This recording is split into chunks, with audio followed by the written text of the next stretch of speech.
Hey everyone, how's it Hello. going? Yay! We, as we are getting ready and preparing for our next campaign, The Curse of Strahd, we are doing an introduction course with D&D Beyond, which is the Minds of Phandelver. You missed the first part, as that was our test session, trying to get everyone on the same page of how their characters can interact and work together. And from there, we actually got through the first part of it, which I will summarize. But first, I'm going to let Rude go through his character again, and then I'll let our buddy and our tech guy, now a player, Josh Tucker, introduce his character shortly. So go ahead and start, Rude. All right. Well, if you were around for our last attempt at Strahd, you might remember my character Jumble, who's making his comeback. So, you know, if you know him, you're gonna like what you see already. But yep. So Jumble, big old Frankenstein monster-looking guy in a way. At least a lot of scars, a lot of mismatching skin tones, and very big, usually jolly guy until he's not himself and he's someone else. But yeah, Jumble, the reborn barbarian. Very Should be fun. nice. That's gonna be a blast. Got such plans. Yeah, he does have such plans. Such plans for you. So do you want me to introduce myself? You know what? Actually, pump the brakes. We'll get into that in a second, okay? I'll because this is gonna be part of the story, so we'll introduce yourself when we get to you. Okay, so for those who don't know, let's get tongue tied. The group was in a quest previously, and we did the first part of this section, in which they were delivering goods for a certain merchant from Neverwinter to this place called Phandelver. Along the way, come to find out, the merchant had gone ahead, and unfortunately, he was attacked on the side of the road by a group of goblins. Little did the group know, until they had followed the tracks to locate this man along with his escort, that a much bigger evil entity is out there that had actually taken him from the location of the goblins to a fortress unbeknownst to the party. They were able to find, I believe his last name, it's Gundren Rockseer, who was a dwarf, was their patron who had paid them to carry these goods.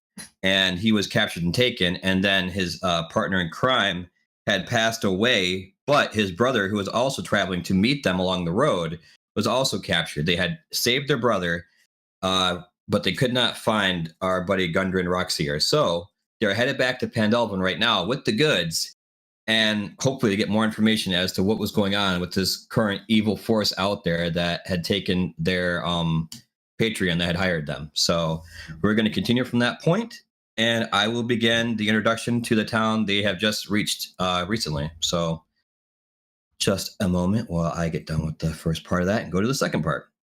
All right, here we go. Okay, now, Jumble and his party currently have just arrived within the Phandelver, I'm sorry, I'm going to say that right. It's just an older settlement, a smaller type town, but it still has a lot of the amenities, such as an inn, such as a bar, a smithy shop, etc. As you make your way in, you're greeted by a few people, such as children playing in the streets, etc. Along the way. Yeah. And in the chat, I will do this right now for you, Rude. We will put in there so that way you can kind of see the area, what you're looking at. Boo, boo, boo. That's where I have it open. Yeah, I just got to figure out how to open it on mine. If you can see where the chat is in our thing, you should be able to see. It's the top right in the window. And it's shared. And with that, as you make your way in, you come by a inn of sorts, which was the inn that you were supposed to be to meet up with what your Patreon should have been there, but unbeknownst to the local innkeeper, he has not made it. So you follow down the cart track to the town. As you arrive, you come by a ruined manor on the hillside east of the town. As you make your way through the town, you stop. And since our buddy Sildar's brother, he suggests that we secure lodgings because he's been through, you know, he was beaten up beforehand. He was pretty rough when you guys found him. The fact you're able to make it through was pretty much a miracle with him. But anyway, he's beaten up, he's tired, he's sore, he just wants to stop at the inn. He's going to exchange information. As you stop there, I'll give you a choice. You can either return your goods now, or you can go to the inn first and then take the materials to the place you were supposed to take them for your Patreon. Well, I kind of want to get paid here, so I think we should deliver our goods right now and, get some gold out of it. Okay.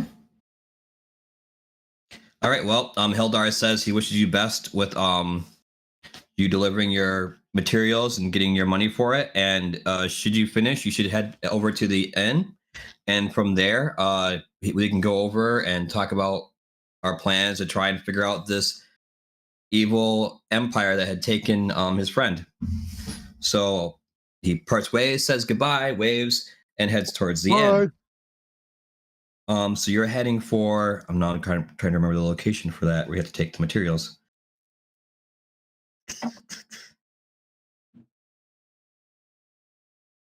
Pardon me, guys. Okay.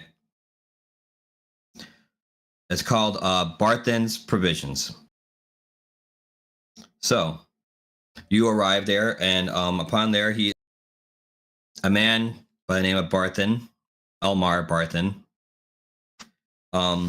is outside the door, waves you in, lets you forward with the wagon, bring the materials.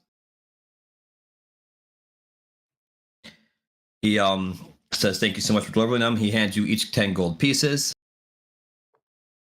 and then asks you if you had seen Gundin Rockseer at all. He's kind of curious as to why you had reached there first before him.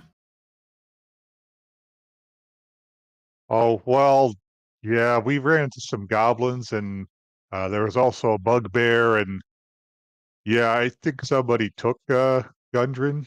We're still kind of trying to figure that out.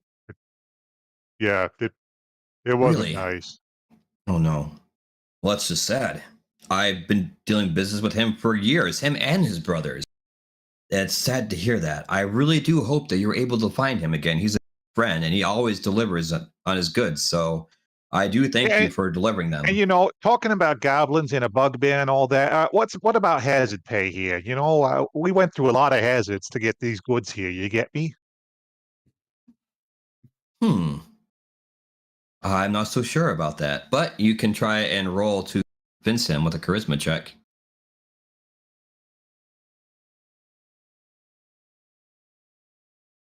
Persuasion. 4. Not so much. Yeah, no. Unfortunately, that does not work. Good try, though. Way for effort. Is like, I'm sorry. I wasn't even expecting you guys to meet trouble along the road with the adventurers. I didn't think that you would have much of a hassle, so I apologize. But I do not seem to have that kind of that currency on me at the moment. But I do thank you for your time, as with the 10 gold pieces, and I hope you're able to find rocks here. Oh, one last thing before I go, just so you guys know. You should know his brothers actually camp outside of town, so they may have more information on the current whereabouts of our friend and companion. But other than that, I really do hope that you're able to find him. Do the best. If you don't mind, I have to go tend to my shop and put these goods away. So you have a great day, and I will hopefully see you again, adventurers. And he waves you off and heads back into his store. Okay, bye. Nice guy. All right. Well, from there, where would you like to travel? Point. Well, Jumble doesn't really need to sleep much, but he figures his companions could probably use the night. So head to that inn that we were shown before. Okay. You make your way into the Stone Hill Inn. As you see Hildar at near the desk. As you walk in, it seems to be just a simple food, drink, and lodging type establishment. The proprietor is a short, friendly young male named Toblin Stonehill. native of the town of Tribar to the east. He comes to Phandelver to prospect, but unfortunately, he had realized there's a lot more happening here than he really had let on at first. The town offered a good opportunity to become an established business, and from there, he's just been a simple innkeeper. But along the way, some trouble has actually happened upon the town. So with that, there seems to be a few tables around, simple etiquette. Another man, a figure who's also seems to be talking with Hildar, curious about his situation, while also speaking with the innkeeper, trying to procure rooms. Upon approaching, you notice that he's not like everyone else around here, and by which fact his skin seems to be a darker color. Longer ears. You're not quite sure, but you're pretty sure he seems to be of the elf variety. But you can't understand why he's speaking with Hildar. And from there, Josh, I'll let you introduce your character. Oh, okay. How much do I introduce this character, sir? The basic information. Okay. So probably appearance and whatever else you think is relevant to. Reason possibly why you would be in town. So yeah, my character is, if you could guess it yet, he is a drow. He has the appearance of the elf with long white hair. He's about 5'5", about 150 pounds or so. Pretty slim, slender build. Name is Mordecai R. Igby. Is my name. Don't wear it out. Whoa! I know.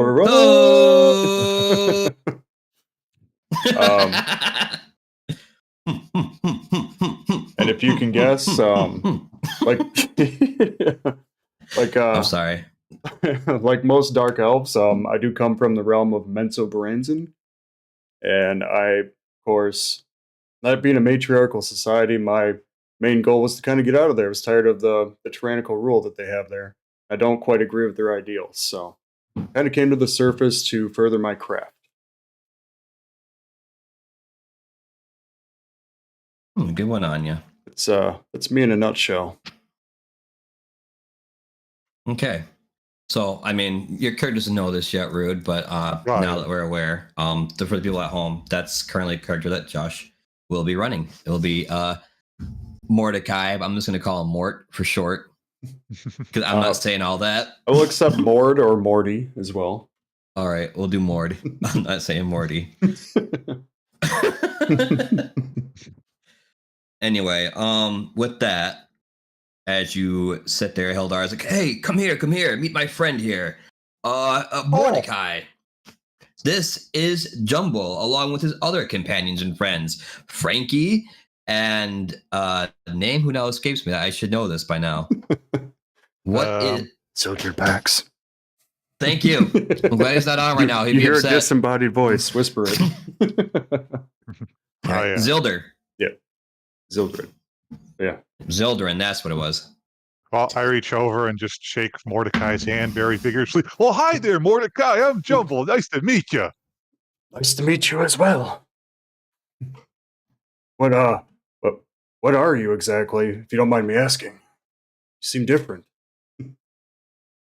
Yeah, I get that a lot. Usually in less friendly ways. Ah, I can understand. He may seem a strange attire, but this happens to be a good friend of mine, and he saved me back there in the mines that we were in with a bunch of goblins. Right there, Jumble pats him on the back as he's now a little more spirit lifted because he's had a drink in his hand. He's feeling a lot better now. He's got something in his stomach. Come, we'll sit at the table and we'll discuss more. Let's take a seat here, and then we can figure things out. Your lodgings have already been. I've got rooms for everyone. So the group goes, they sit at the table, if you do so, Rude, as well, and Josh. Yeah. Jumble hops onto the bench or whatever seat's there.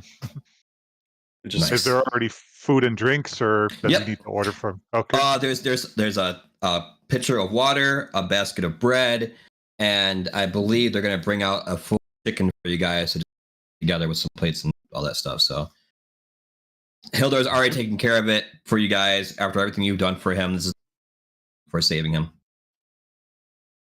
Oh, you're a real swell guy, Hildar. God, it's nothing for all the work you guys have done and everything. I can't thank you enough. He has a somber moment for a second, thinking of his brother who had passed away at the hands of the goblins.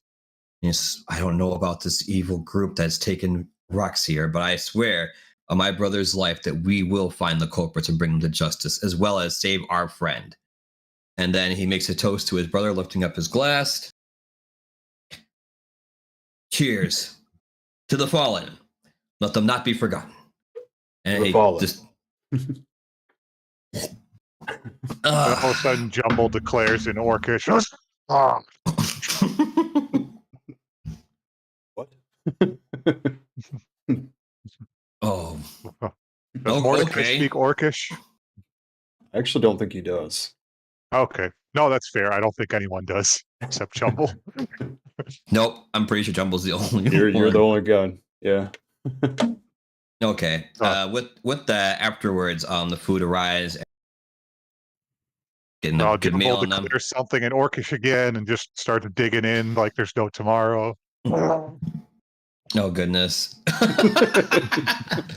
As you do so, you notice that your companions next to you that I've been traveling with don't look so good.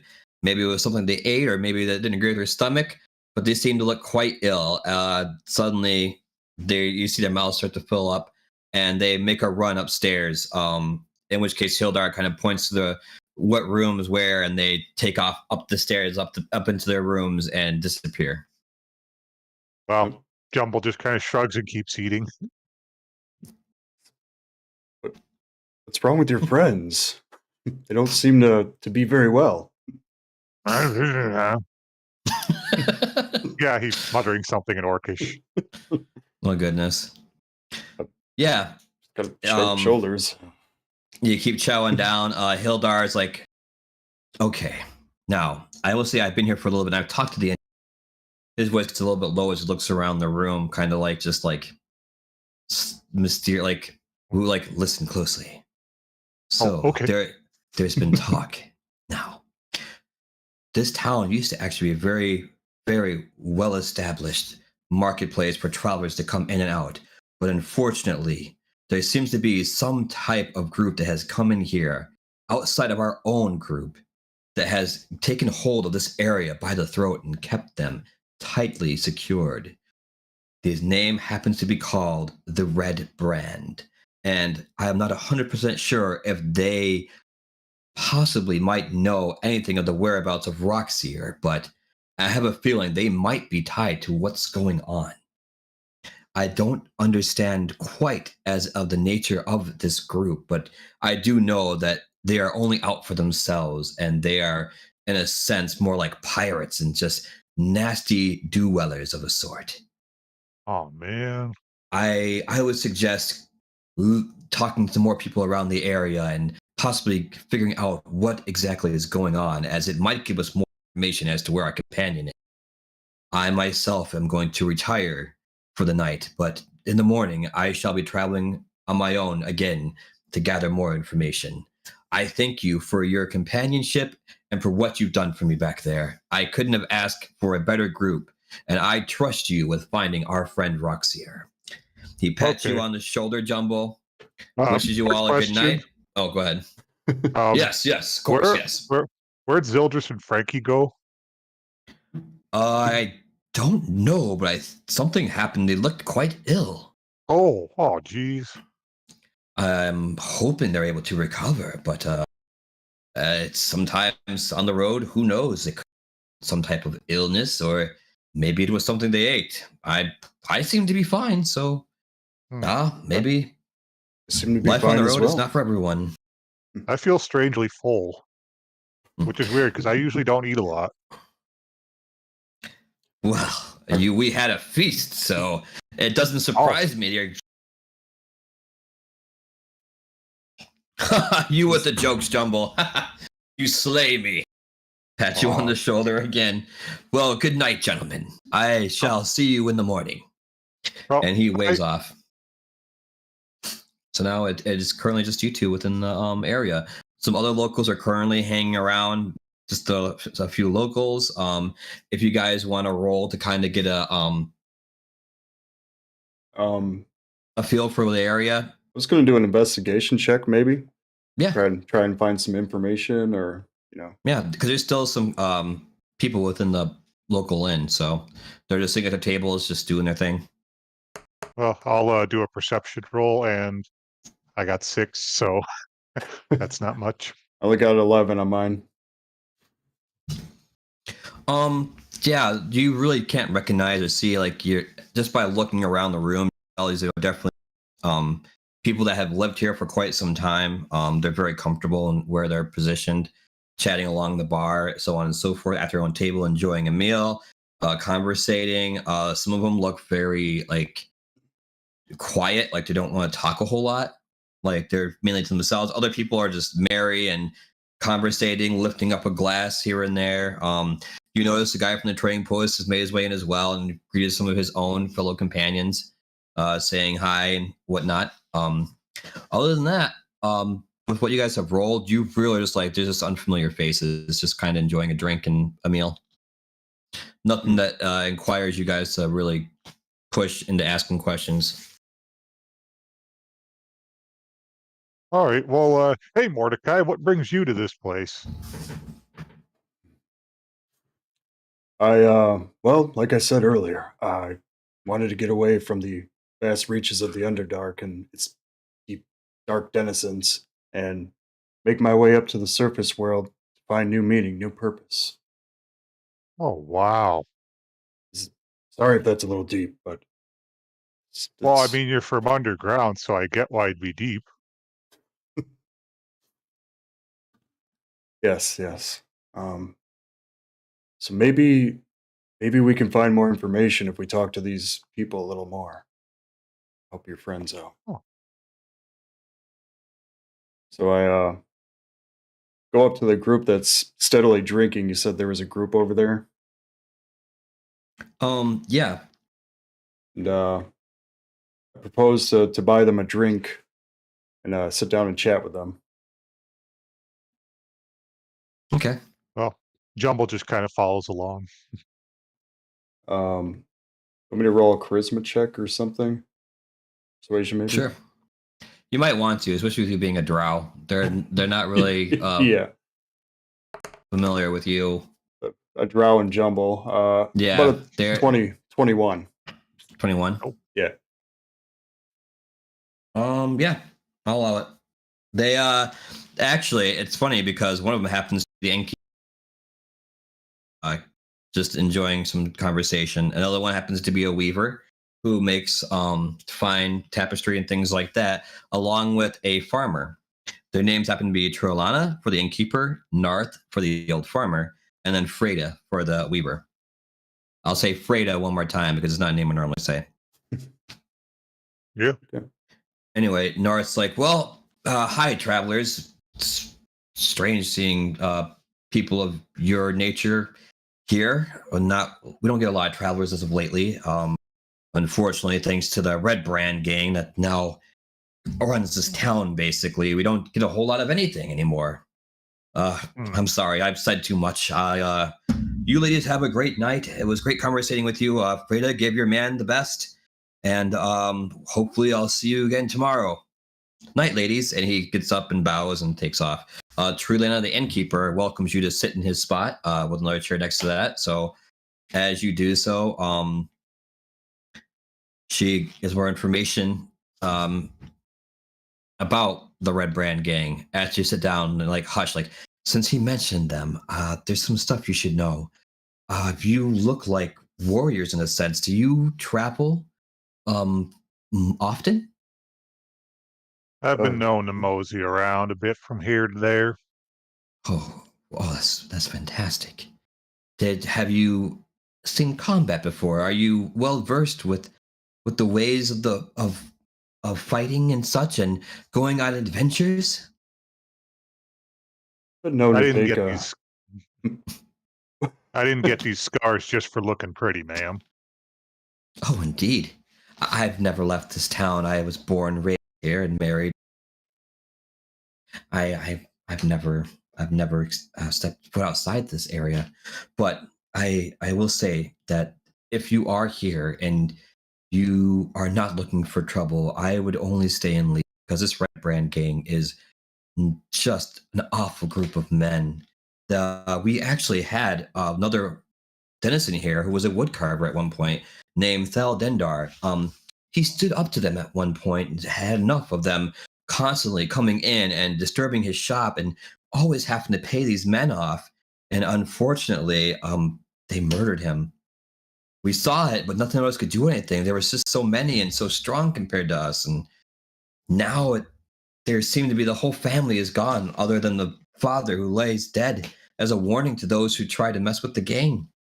It's a terrible thing, and I wouldn't bother you at all to take care of our problem for us. I understand, but just know I would tread carefully through this town at this time. And she then excuses herself, being a little sentimental about it, and goes to help in with the inn, delivering drinks and so on and so forth. Thank you kindly, ma'am. Yes, you men have a great night here, and I hopefully we won't see you tomorrow. And then she goes about and just scurries about carrying drinks and such. Freda, on the other hand, is just sitting there in a chair, almost like a rocker, back and forth on the table, still weaving a little bit, and she's just, that poor woman. This whole town is just completely under control by his Red Band. They hassle everyone, even myself. And the only ones that don't seem to be bothered by it is the miners' exchange. They don't go any trouble to Hallia Thornton runs it. They completely let them be. And it's just sickening. If I were a betting woman, I think she's in cahoots with them. That'd be my thoughts. But that's just me. Anyway, I'm sorry, gentlemen. It's getting late, and I must head home before the Red Brand come out and take me. I thank you for your time, gentlemen. I hope you have a great night. And she takes off. As you can tell, a lot of people here are very stressed out by the current gang that.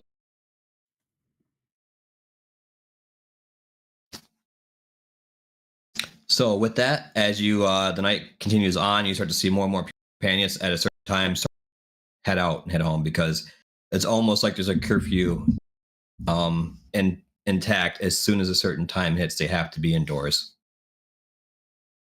So afterwards, as they're leaving, you can kind of see men streets and what look to be specific color. The red's all over their outfits for the most part. They're carrying around spears and swords, checking in to make sure that there's no one out in town in the streets. Even the innkeeper at this point begins to start cleaning up and stuff, and he welcomes you guys to stay up if you like, but everyone else is turning in for the night, and he suggests you do the same. I take a good look out the window.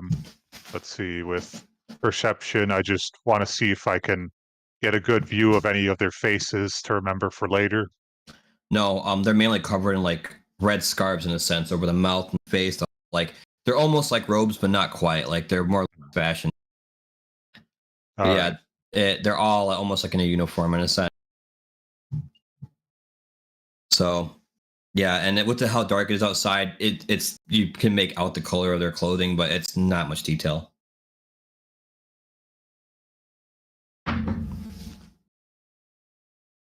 Might be best to let sleeping dragons lie and hit the night for the night. Agreed. It's a night for the night. Yeah. There doesn't seem to be a lot of information on this Red Brand game? Red Brand from the Red sound Brand. of it. Red Brand, yes. Red Brand bandits. Actually, as the innkeeper moves his sign to closed, blowing out candles, the full name is the Red Brand Ruffians, from what I've been told. A clue? Yes. And also, gentlemen, if I were to say there was a specific spot they like to hang out, another inn of sorts seems to be their current stomping grounds, called the Sleeping Giant. A lot of the Greenhorn members of the group, as they join, tend to hang out there. If you were looking for more information, there about Roxy, or they may know what happened to him. But that's all I'm willing to say. As of anything else involving with the group, I dare not get involved. I just want to keep my business open, and I don't want any trouble within my establishment. All right. Well, you fellows have a great night. And he heads back from the backside of the bar into another door that opens up for a room, and he shuts the door as that's where his living quarters are. And with that, the rest of the bar has been completely emptied with only candle lit on, light switch. Who knows? It's magic. Just magic candle. So what do you say, Jumble? Should we investigate this further? Or should we call it a night? I think we'll call it a night and investigate the coming morning. Best to get some shut-eye when we can. Don't know about you, but I can't see much for shit worth in the dark. Well, I lived in the dark for many years. I can see just fine. Well, Okay. that makes one of us. Okay, with that, I think you guys go to bed. Stop. Well, I'm going to check on my companions real quick first. Okay, go ahead. All you hear is like sounds of like, They still like retching and yeah, things like that. Like sickness. They're definitely throwing up. how long has it been since they went up there? It's been a few hours. Oh my god. Whatever it was strong enough to just like everything in their stomach is just coming up right now. So And more. Jeez. and more. I'll check on you guys in the morning. Okay. Okay. Okay, and as night sets, you guys go to sleep. You get a long rest. Jumble, if you haven't healed yourself from our last adventure, be able to do so now. Things like that, spells, feats, etc., should all be reset, ready to go. Same thing with you as well, there, sir. And as morning hits, leaving your rooms, you're still hearing sounds of pain. No longer puking, but they're just outright miserable. They're like, oh, I'm sorry, everyone. I don't think I'll be able to leave the room today. I'm under the weather, so to say, from last night. I don't know what was in that, but it's not doing so good. All right. Well, you guys take it easy. I'll check in on you guys later, okay? Thanks, Jumble. You're a good companion. Oh, okay, I have to. And you hear the sound, and they leave from the door. So as you make your way down, the innkeeper and his wife greet you once again. Oh, how was your stay? Did you sleep well? Well, I don't really sleep much, but the bed was really nice. Oh, that's odd, but that's good at least. And you, sir? I don't sleep either. I prefer to meditate in the hours of the night. The floor is very comfortable. Huh. But I guess that's a good thing as well. What about your companions? I don't see the other two that had come in with. Well, yeah, they're praying to kinda the porcelain sick, I guess. gods. Yeah, whichever god that is. Yeah, I think they'll be a while. Oh. Well, they're Yeah. welcome to stay as long as needed. But I will say, people who tend to stay long end up getting in quite some trouble with the rest of the Red brand. So we'll house them for now. Should be okay. You seem like wonderful gentlemen, and if you know Hill, friends of ours as well. So we're happy to have them stay here as long as needed, and we'll try and find them something to help with whatever is causing their illness. So no, don't worry about it. We'll take care of your friends. Thank you kindly there, ma'am. Indeed. Well, you gentlemen have a great day, and we will see you later on. I wish you well in your adventures, whatever else you may be up to. And they go about. She's sweeping and getting ready for the day, and he's got the sign open, getting everything ready to set up for the bar, etc., food, cutting it up, the whole 9 yards. So, what will you guys or this group like to do?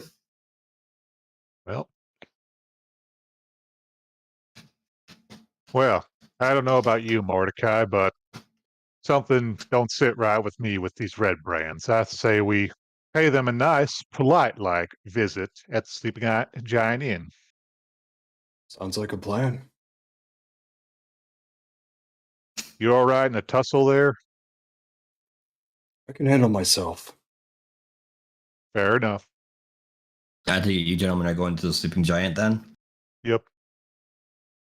Check out some of the news on the red brands. Okay. As you make your way through the bustling town, the villagers are going about business. People to come by, waving in, kids running through the streets, playing a little bit. Couple of people in that gear, like the red brands before, kind of like walking through, keeping an eye on things, but not really paying attention as to who's going through town. Just kind of make sure no one's disturbing their peace or etc. But in any case, so you keep traveling and you make your way to the giant. Now, as you walk closely, I want you guys to do I should know this. I don't know. My brain's not thinking of it right now. It's not called a spot check anymore. It's Perception. Yes, perception. Ugh, it's been a minute. Perception check. Okay. 15. Okay. That is an 8. I have to roll a disadvantage, so I roll twice. Oh, okay. Oh yeah, because of bright light. Yep. Yeah. You're kind of like, son, why? And but Jumble, upon looking, you actually see that it's a tap house. It's dirty. It's way worse than the inn. This thing looks run down. This gang has just been parading around and treating this like their own like personal little stomping ground and flop house in a sense. Like a dive bar. Yeah, little hole in the wall. Yeah, it's a hole in the wall dive bar. It probably was a great establishment, but so I think you cut out there for a sec. Can you hear me now? Yeah, it just at random points it's like a slight cutout, so it's we missed most of your explanation of after dive bar. Okay, well it's definitely it's just a flop house for them. Well, it might be a nice establishment. It looks completely run. It's trash. That being said, as you make your way towards there, a couple of the guards outside look at you, kind of like, "Why are you coming near us?" And they're like, "Whoa, hey, excuse me. I don't know if you guys are aware of this. You look like you're new here. I usually recognize a face, but this happens to be the Red Brand Ruffians' territory. We let the rest of the town do whatever they want, in their little villages and stuff, so long as they pay up. But this is supposed to be our spot, and we don't allow anyone into our little clubhouse. So I'm going to suggest you take your little messed up sewn face, turn around along with your dark friend, and walk away." And another one, they all laugh kind of and like a high five.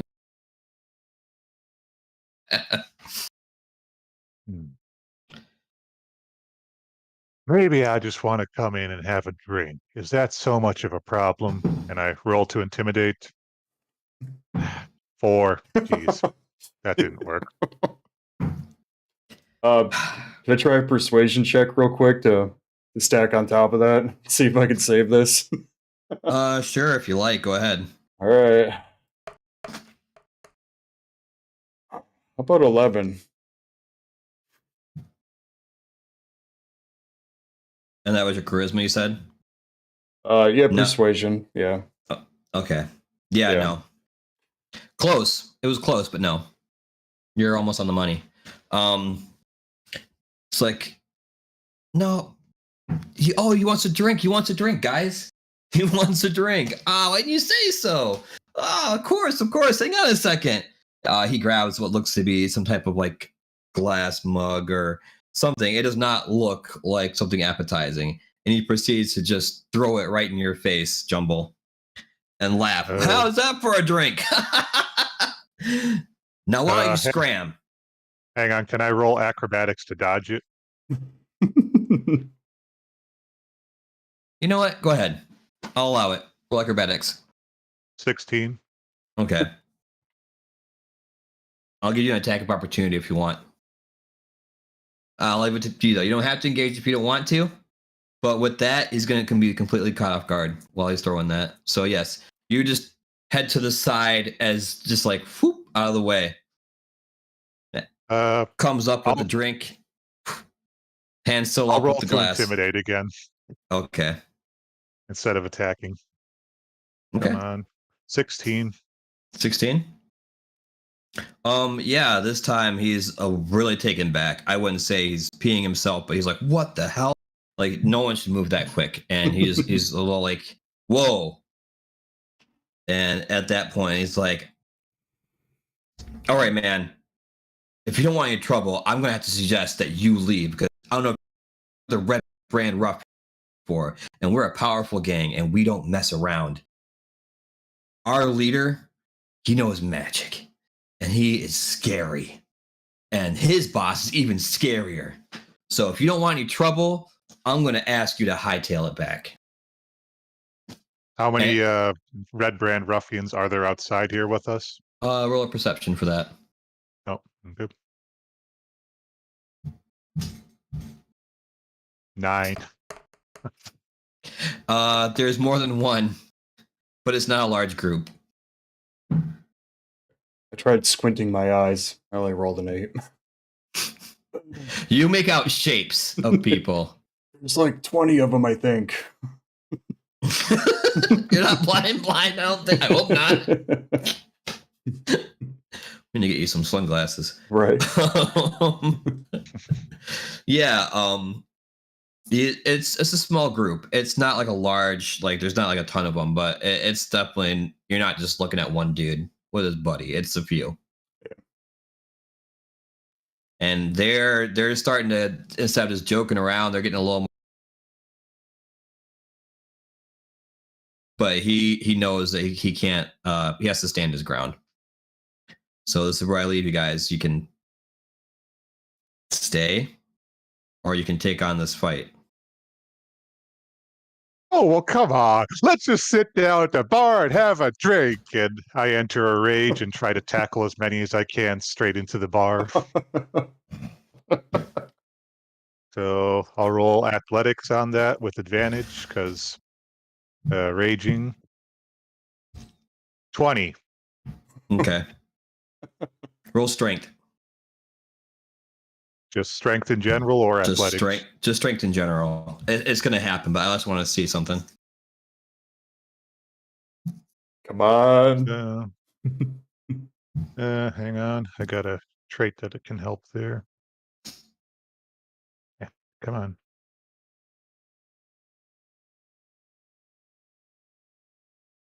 Okay, 11. 13. Okay. Yeah, you're able to lift up actually the group as after you get your hands on. Both arms have 2 on each side. You lift them up into the air. They take a breath as you slam them into the side of the building by the doors. It's not quite into the bar, but you're able to hit them like right on the edges. Like if you could almost push yourself into the door, but instead with your arms out, you're able to stop yourself as they hit the side. So it's like it's a thump right into the walls. And they're going to take after I by the way, roll initiative. Please.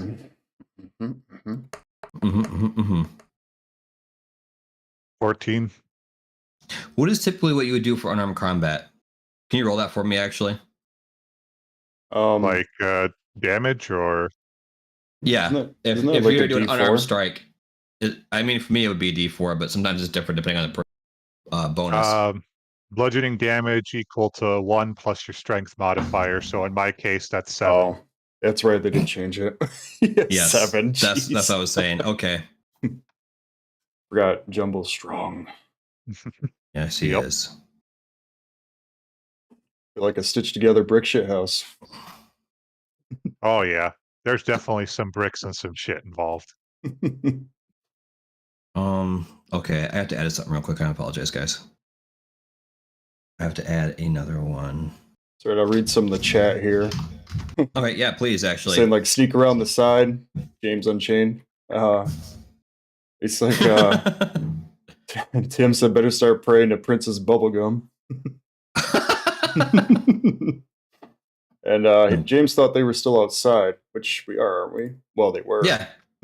we haven't gotten they're still outside the building right now. Like literally had the gang kind of by the door. Yeah, Jumbo I was tried inside to charge in with them, but yeah. You would have made it it's through the fine. door, but unfortunately, because you had four guys, two on each arm, they basically like you blocked yourself in from entering the building. If you would have rolled a really high strength, like something maybe over 18 or so, I would have allowed you to push them through the Just side of the wall as you entered. Yeah.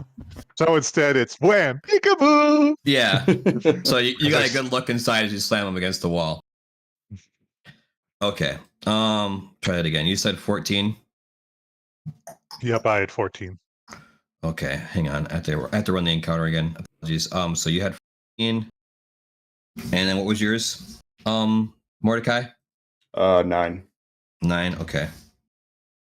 I'll roll their initiatives. Okay.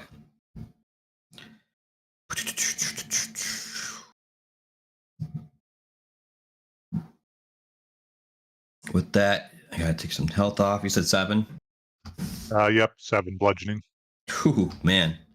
Nice. Yeah.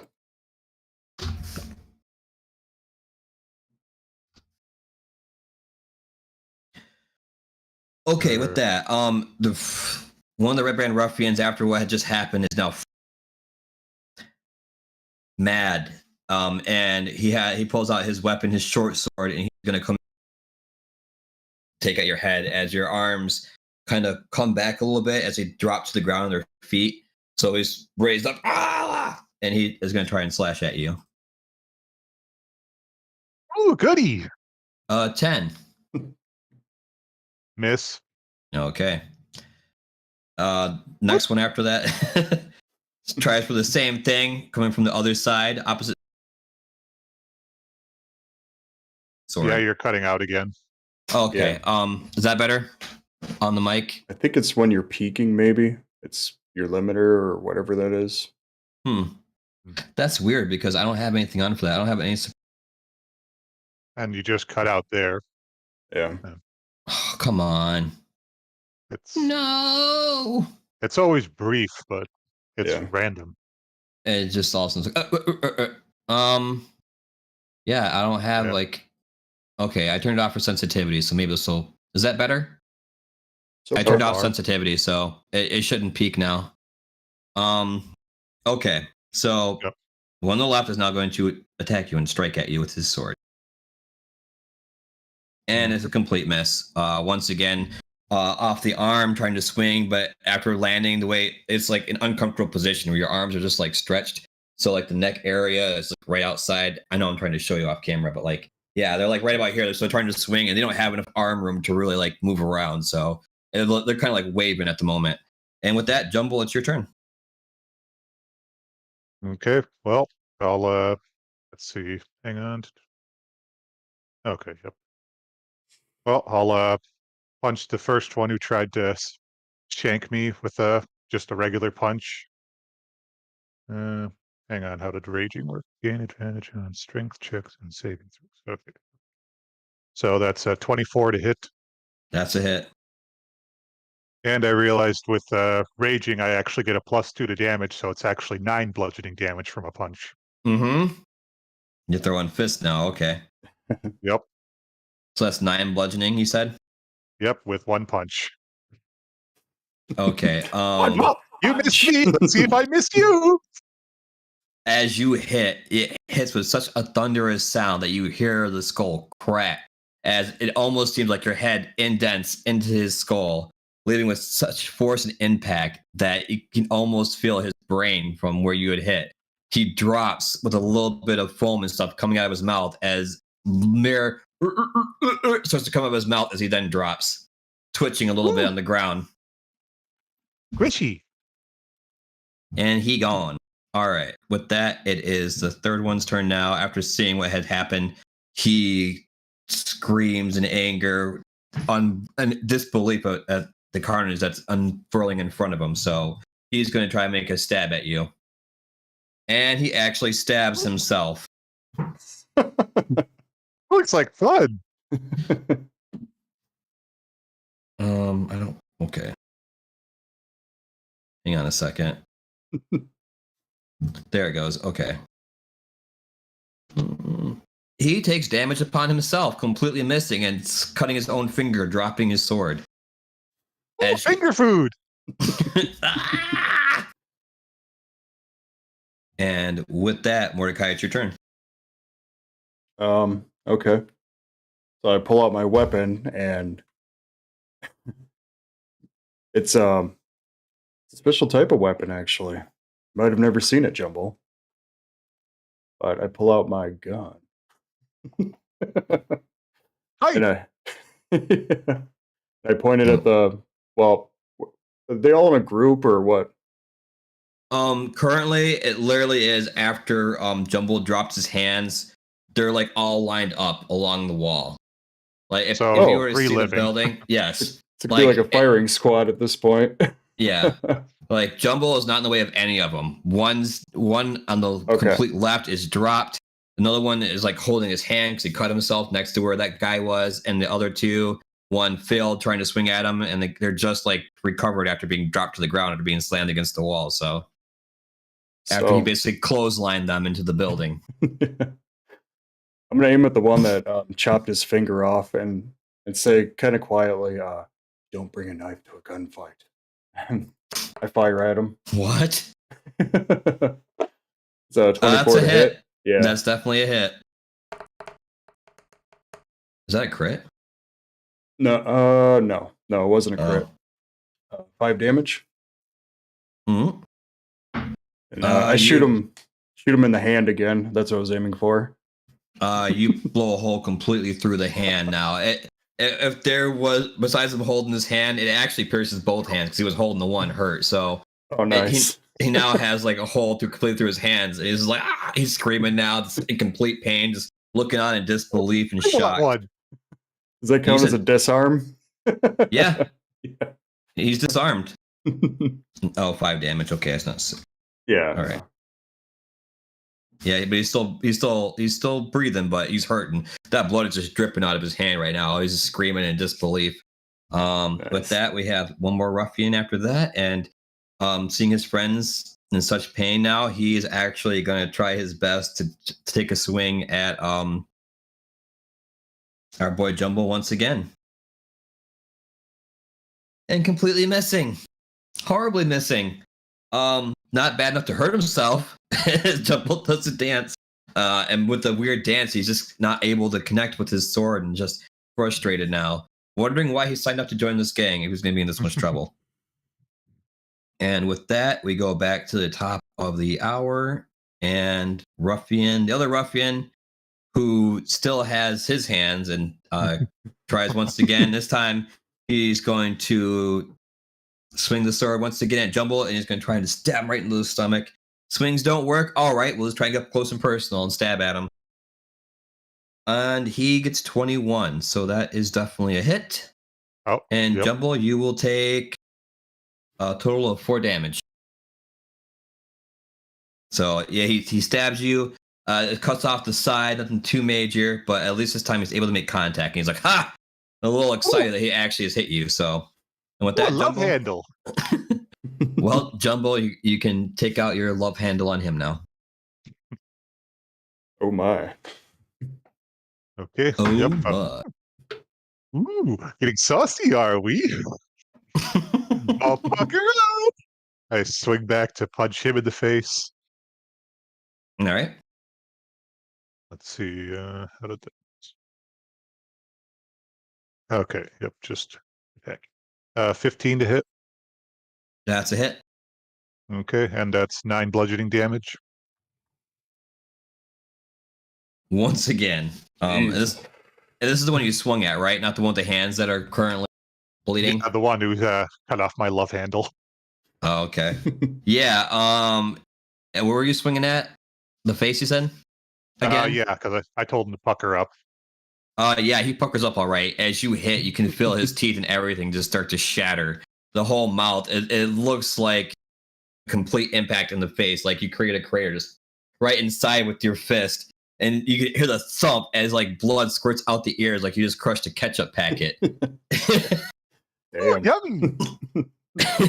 You hear the thud against the wall as even the wall begins to crack a little bit from where you had impacted him in the face. As you pull back, all you see is a bloody, distorted mess inside the face, like someone squished a pie. Just drops blood against the wall, starting to smear like it was a paintbrush. And with that, he is also gone. I'd hope so. So who's That left ain't now? no way to live. Two of them. The one without hands and the other guy. Yep. So the one with the bleeding hands is now his turn, and he's going to try his best to like just do something. So he's going to try to actually run past you, Jumble, which gives you an attack of opportunity. Okay. Yeah, he tries to duck under your arm and just roll out. Yeah. 10 to hit. Nope. No Yeah, hit. I figured. Yep. And then after his hands being shot, he comes screaming at you. Mort trying to hit you with his flailing, bloodied hand, which I don't think is really going to work, to be honest.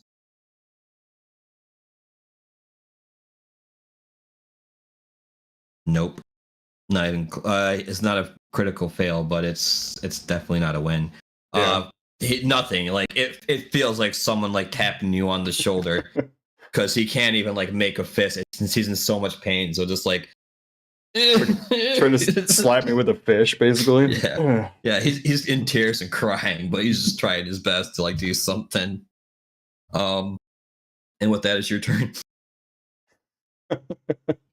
Tim said F5. Oh my god, followed with the people's elbow.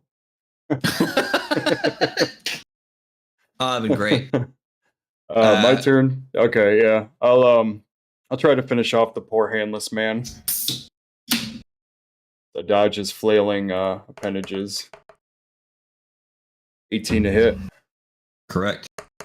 Okay, now with this, what do you have on your weapon? I need to know because you also have to reload that thing. Well, I have that infusion on it where it automatically reloads. Okay, that's what I wanted to know. Okay, Yep. cool. Yep, that's a hit. So 6 damage. Yeah. Where are you shooting? I was going to shoot him in the center mass. Center where? In Center his chest? mass, yeah, in his chest. Yep. Okay. Oh yeah. You blew a hole. You can kind of hear the crack of his rib cage that goes completely through past his spine and out. His hands completely drop to the side. He's still trying to talk and speak and blah blah blah blah blah blah blah blah. But like his whole body, yeah, yeah. But like it just completely drops. He can't move at all. Like you basically paralyzed him from the neck down, and he dies. Blood loss and everything else just gone. You hear him shit himself, and that's it. Done. Shit himself? Oh, okay. Yeah. I guess I would too. Yeah, he let loose his bowels. He's passed. He's done. Yeah. So, and with that, he's gone. And next would be our last little buddy here, of the other Red Brand ruffians. Seeing what has just happened, he tries to take off to warn everyone else within the tavern as what's going on. With that, it creates an attack of opportunity for you, Jumble. Okay. Ooh, crit. Roll Ooh. again. 16. That's a hit. Double that damage. Comes another ketchup packet. Oh boy. So that's 18 damage. Oh my god. And you know what? Do you want me to paint the Go picture? for the elbow. Do it. Elbow? You're doing an Yeah. elbow? Oh, okay. Do you want to describe it or do you want me to do it? I'll describe it. I'll do it. Yeah. Say, Okay, oh so my this is- god. This is like something out of like a Muay Thai action movie. Like you just almost like a macho man. You didn't even jump. Like, you just raise up enough to bring that elbow down. And the impact from it is so hard. You feel his head shift into his neck. Like one of those like Jack in the Box pop-up toys, or like a turtle poking his head out of his shell. It just completely impacts in. And you just hear the thunk of the neck and stuff. And it's just like, even the top of the head is impacted. Skull caves in. Like, it's like where his head was, there's nothing. Just like a little bump. Maybe the top of his head is sticking out, and that's it. Just lose your head. just drops. Done. Again, you're just like up, whoop, poof. And that was all. That's all that needed to be done. Swan song. Dead. All right. With that, that is all the crew that was outside of this tavern. Let's put a picture of the carnage outside there with all these bodies and like missing appendages and stuff. Just from us. Oh yeah. What's crazy is, like, I mean, your gun makes noise, so the townspeople are well aware you guys are causing havoc. But Oh yeah. if they were to watch what was going on and seeing Jumbo literally cave people's heads in with a punch, with his fist. with his fists and elbow. Well, I grab the headless one and I saunter into the bar and just declare, "Hey, Barkeep, my buddy needs a drink. He's feeling a little under the weather." They are just completely taken back by what has happened with what's left in there. There actually isn't that many Red Brand soldiers surprisingly inside for the ruffians group. Besides the innkeeper there. Oh. Let me see this real quick. Hang on, sorry about that. And speaking.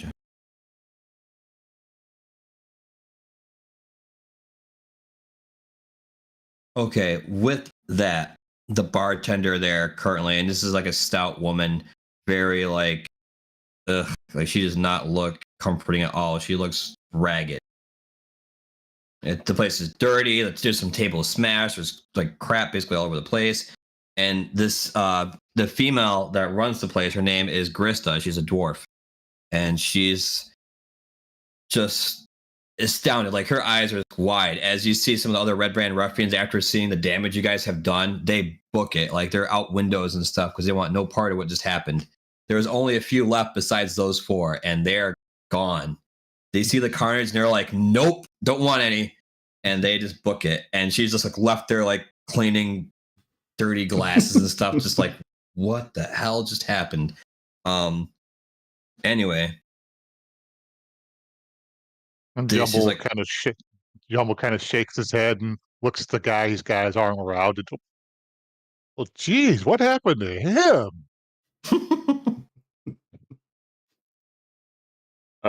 Yeah, I just calmly go up behind Jumbo while he's doing his thing, and I go sit at the bar, nice and calm, and silent for the moment. I look at the barkeep. Yeah, she is like astounded. It's like, would you guys like a drink? Like, she doesn't. She doesn't know what to do at this point. Like, dumbfounded. Yeah, seeing the carnage just unfold and how fast they bolted and left her high and dry. She's just like, damn. Just take a seat at one of the bars. Yes, I'll get you a drink. A drink sounds good. She gets you a couple pints of ale and puts them on the table, a little shaken. I put the guy down because I'm not really sure what to do with him now, and just sit next to Mordecai. Do you sit him up in the chair with you? No, I just lie him down somewhere off to the side near the doorway, but not in the way of the doorway. Just chilling. All right. With that, it's like, all right, so what are you guys doing here exactly? What do you want? Yeah, we were looking for the Red Brand ruffian guys. Well, you found some of them, I see. It looks like you found them all right.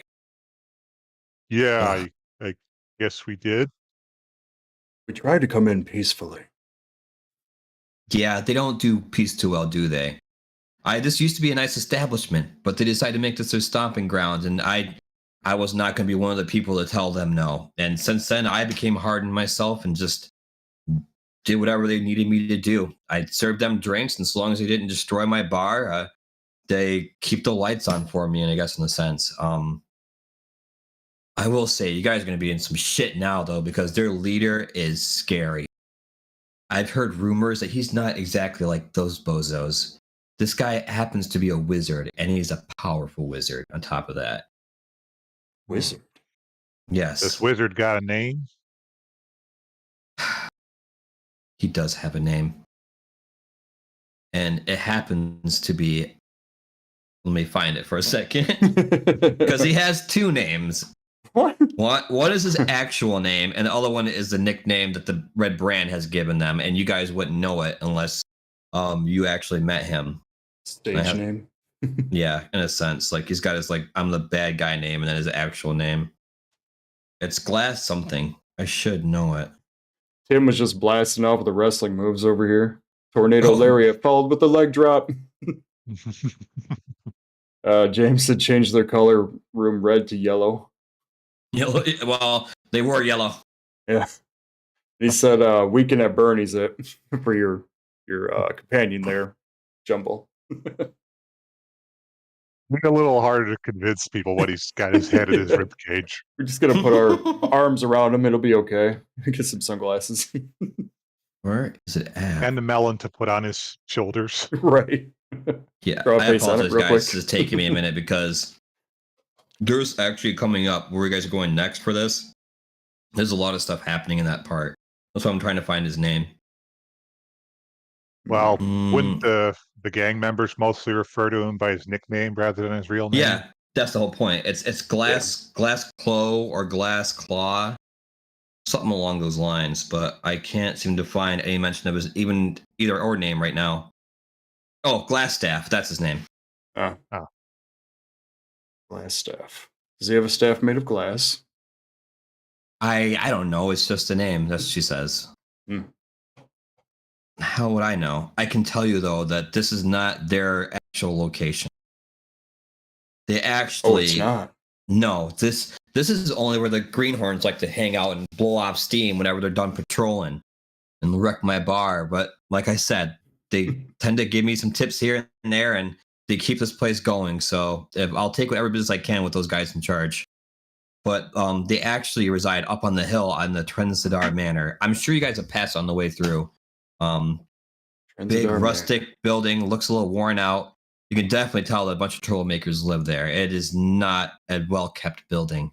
But again, I would be careful because these guys' leader, that Glass Staff, he's bad news. And he definitely is not someone you guys want to run into. Now, if that's all you want, I currently have to clean up a bunch of bodies outside my bar and try and get this place somewhat looking decent. And so after that, she waves you off, and then she just keeps like trying to clean whatever's left of the bar. Well, ma'am, just in case the Red Brands do ask, just tell them it was a real psychotic son of a bitch that did this, and you had nothing to do with it. Well, hopefully they'll take that. We'll see. If not, I'll probably get whipped again, but that's okay. I've lived through pain before. This is nothing new to me. And maybe if you guys take care of this problem, I won't have to worry about it again. Well, the Jumble clearly gets kind of furious just at the sound of whipped. Ma'am, there wouldn't happen to be any Red Brands still in this building, would there? Because I might have to vacate them with extreme prejudice. Oh no. After what you guys just did, turning their heads into silly putty, no, they're all gone. Though I appreciate the sentiment. You're all right, actually. I kind of gives me a little bit of hope for this town if you guys can clean this up. And then she goes back to just sweeping up her bar, cleaning. Not much else to say. Well, I just kind of lean over to Mordecai and ain't no kind of man that whips a woman. These Red Brands have got hell coming for them. I truly believe that, my friend. I truly believe that. It's true. And with that, what would you guys like to do next? Well, I get up to walk out of the bar, and I leave 10 gold on the counter as I walk out. Holy shit, money!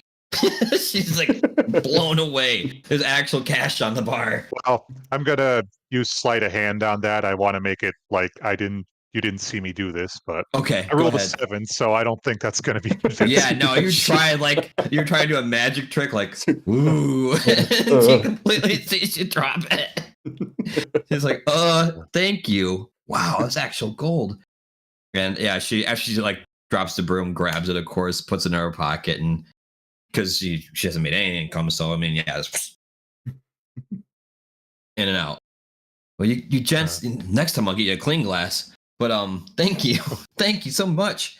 And yeah, it just goes back to sweeping. So as you leave, of course, yeah, the body's outside the door.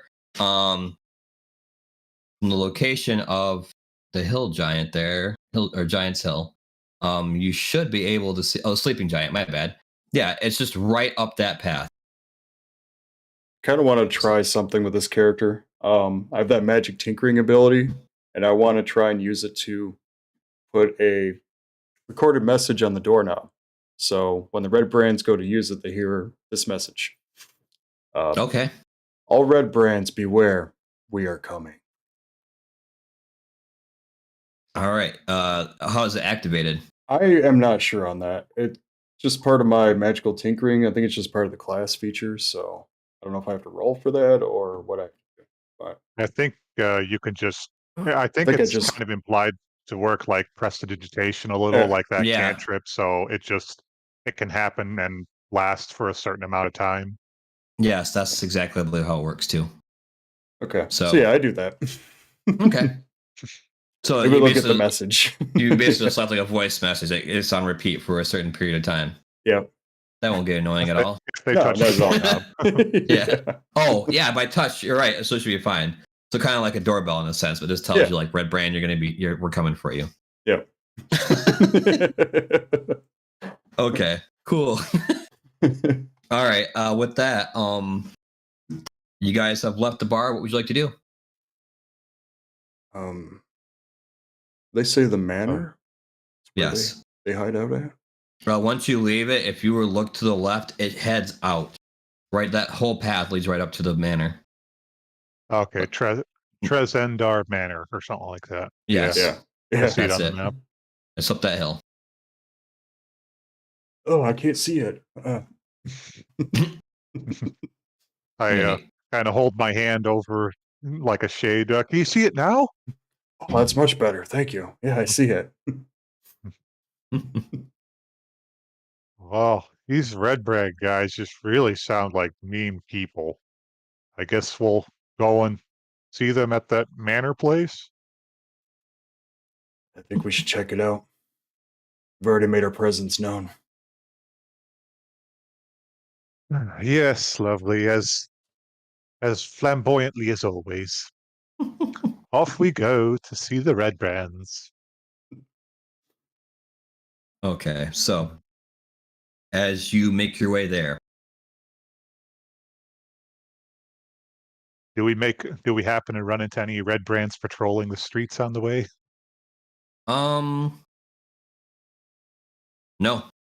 Ah, most of them they took off. Oh. They definitely know, like, with the amount of damage you just did, that something's up. fair. I wasn't subtle. Hey, we tried it the nice way. Mm-hmm. So are you guys heading up right now to the manor? Yep. Okay. As you enter the grounds going up the hill, you see this building, and again, it looks completely run down. It's old, wooden, rickety. Doesn't look like anyone's even in there at the moment.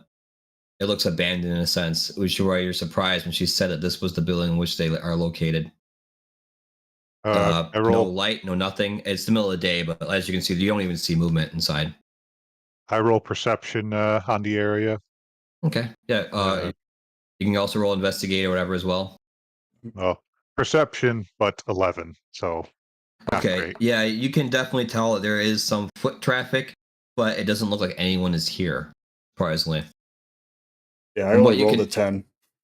Okay. You're the same way. You see, like, you definitely can tell that you can look on the ground and you can see foot tracks all over going inside the building, but when you actually look in there doesn't seem to be anyone inside. It looks empty, like not like it hasn't been lived in quite some time. I'm gonna roll survival on the tracks just to see if which ones might look fresh and which direction they went. Okay. I rolled a dirty 20. Ooh. Yeah. Pardon me. As you can tell, like they are walking through the front door. They're fresh. Some of them are fresh. Like you can, like the people you scared out of that bar. It looks like they actually came. Like there's all kind of just jumbled all over up the road. Like they were like in a panic to get inside, but they just like ran straight in. So you definitely know that there's got to be people in there, but you just don't understand why you're not seeing anyone within the 2 levels of the building that you're looking at. It looks like it's been empty for years.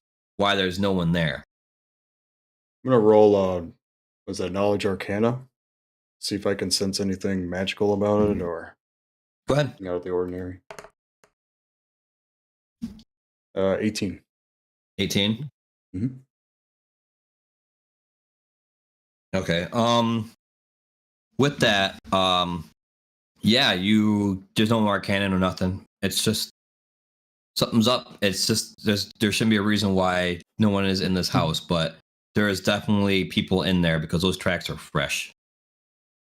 Nothing magical or mystical, but it's definitely not. It's weird to see an empty house like this, so rickety, and then have all those tracks coming in and out. Jumbo, there appears to be people in there even though we can't see them. Yeah, that I was checking out the tracks, and that they seem to say that yeah, people went in and they should still be in. So maybe Just be on our they're guard. yeah. Maybe we don't go in guns blazing this time. So you guys entering? What's a gun and how is it blazing? What's this thing? Oh, So it's like a pipe that you light? Yeah, think of it like a bow with a flaming arrow, only about this big. Wow. Like this big. That's a nice piece of work you got there, pal. Where you get something Thank like you. that? Well, I'm a bit of a tinkerer by trade. I like to invent Ooh. things. Well, dang, if I didn't even have these ham hocks for hands, I bet I could use something like that, but I don't think I can handle something delicate like that. Well, perhaps we could work something out. Make something for you in our travels. Well, now you're talking, pal. But all right, so let's try to do this quiet, like I guess, and I'll roll for stealth to try to sneak in. Oh boy, I rolled a 1 on stealth, so I'm Oh not yeah, sneaking. like your idea of sneaking, you are like stomping at this point, but you're doing like the whole creep thing. Like you're like I'm trying to be stealthy, but your foots are just like thump thump. Yes, yeah. It's like I like swear I used to be better at this. it's like a T-Rex trying to be quiet. For being a graceful elf, I didn't do much better. Rolled an 8. Oh my gosh! So you're at least trying for the most part. Like you're not as stealthy, but you're definitely not making as much noise. But yeah, Jumble over here might as well just announce his presence. But yeah, it doesn't matter anyway because as you enter the building, you notice that it literally is all of a sudden go and then just down. There's stairs as soon as you open that door. Huh. That's peculiar. Yeah, like if there's no way around the building to even look around, it's like it's been walled off and then goes straight down. Hmm. And as you do so, you notice there's like a couple of torches along the wall for you to grab, need be, for light to see. Oh, sorry, gas. I don't want any torches. Okay, but anyway, yes, there is. It goes down the stairs with a door of some sort. It's almost like a weird like slide door, as you would say, but it goes down a good like 5 feet. So this is almost like you're going right into the basement from the front door. which would make sense why you weren't seeing anyone inside the house moving around because they're not above, they're below. All right. Well, I get up to the door and let's see. I'll do investigation to try to listen in on what might be on the other side. Yeah, go ahead, roll for it. 3. Just flopping these rolls, man. Yeah. I hear a door. I'll try. You. Oh my god. You're not hearing anything on the other side, by the way. There's Oh. no movement. What do you got? 8. You can kind of hear what, oddly enough, sounds like water running. Like for being in a basement, that's kind of weird. You would think. They have a leak. Don't Tell know. Jumbo. You don't know enough. All you know is there's water running. Jumbo, I hear water. Water? Did the pipe burst or something? I'm not sure. Maybe Oh, we should try. if we're running into some so-called wet bandits instead of red brand bandits, then jeez. We're the wet bandits. Yeah. The situation's getting a little sticky. Yeah, if you see Jep, there might be a problem. All right. Well, I get a hand axe in one hand and try to open the door with the other hand for now. Yeah, go ahead. So, is it open or is it locked? It's open. Okay. I open the door and kind of peek in. The door opens with a 5-foot wide landing 15 feet above a large cellar with stone steps descending to the floor in 2 short flights.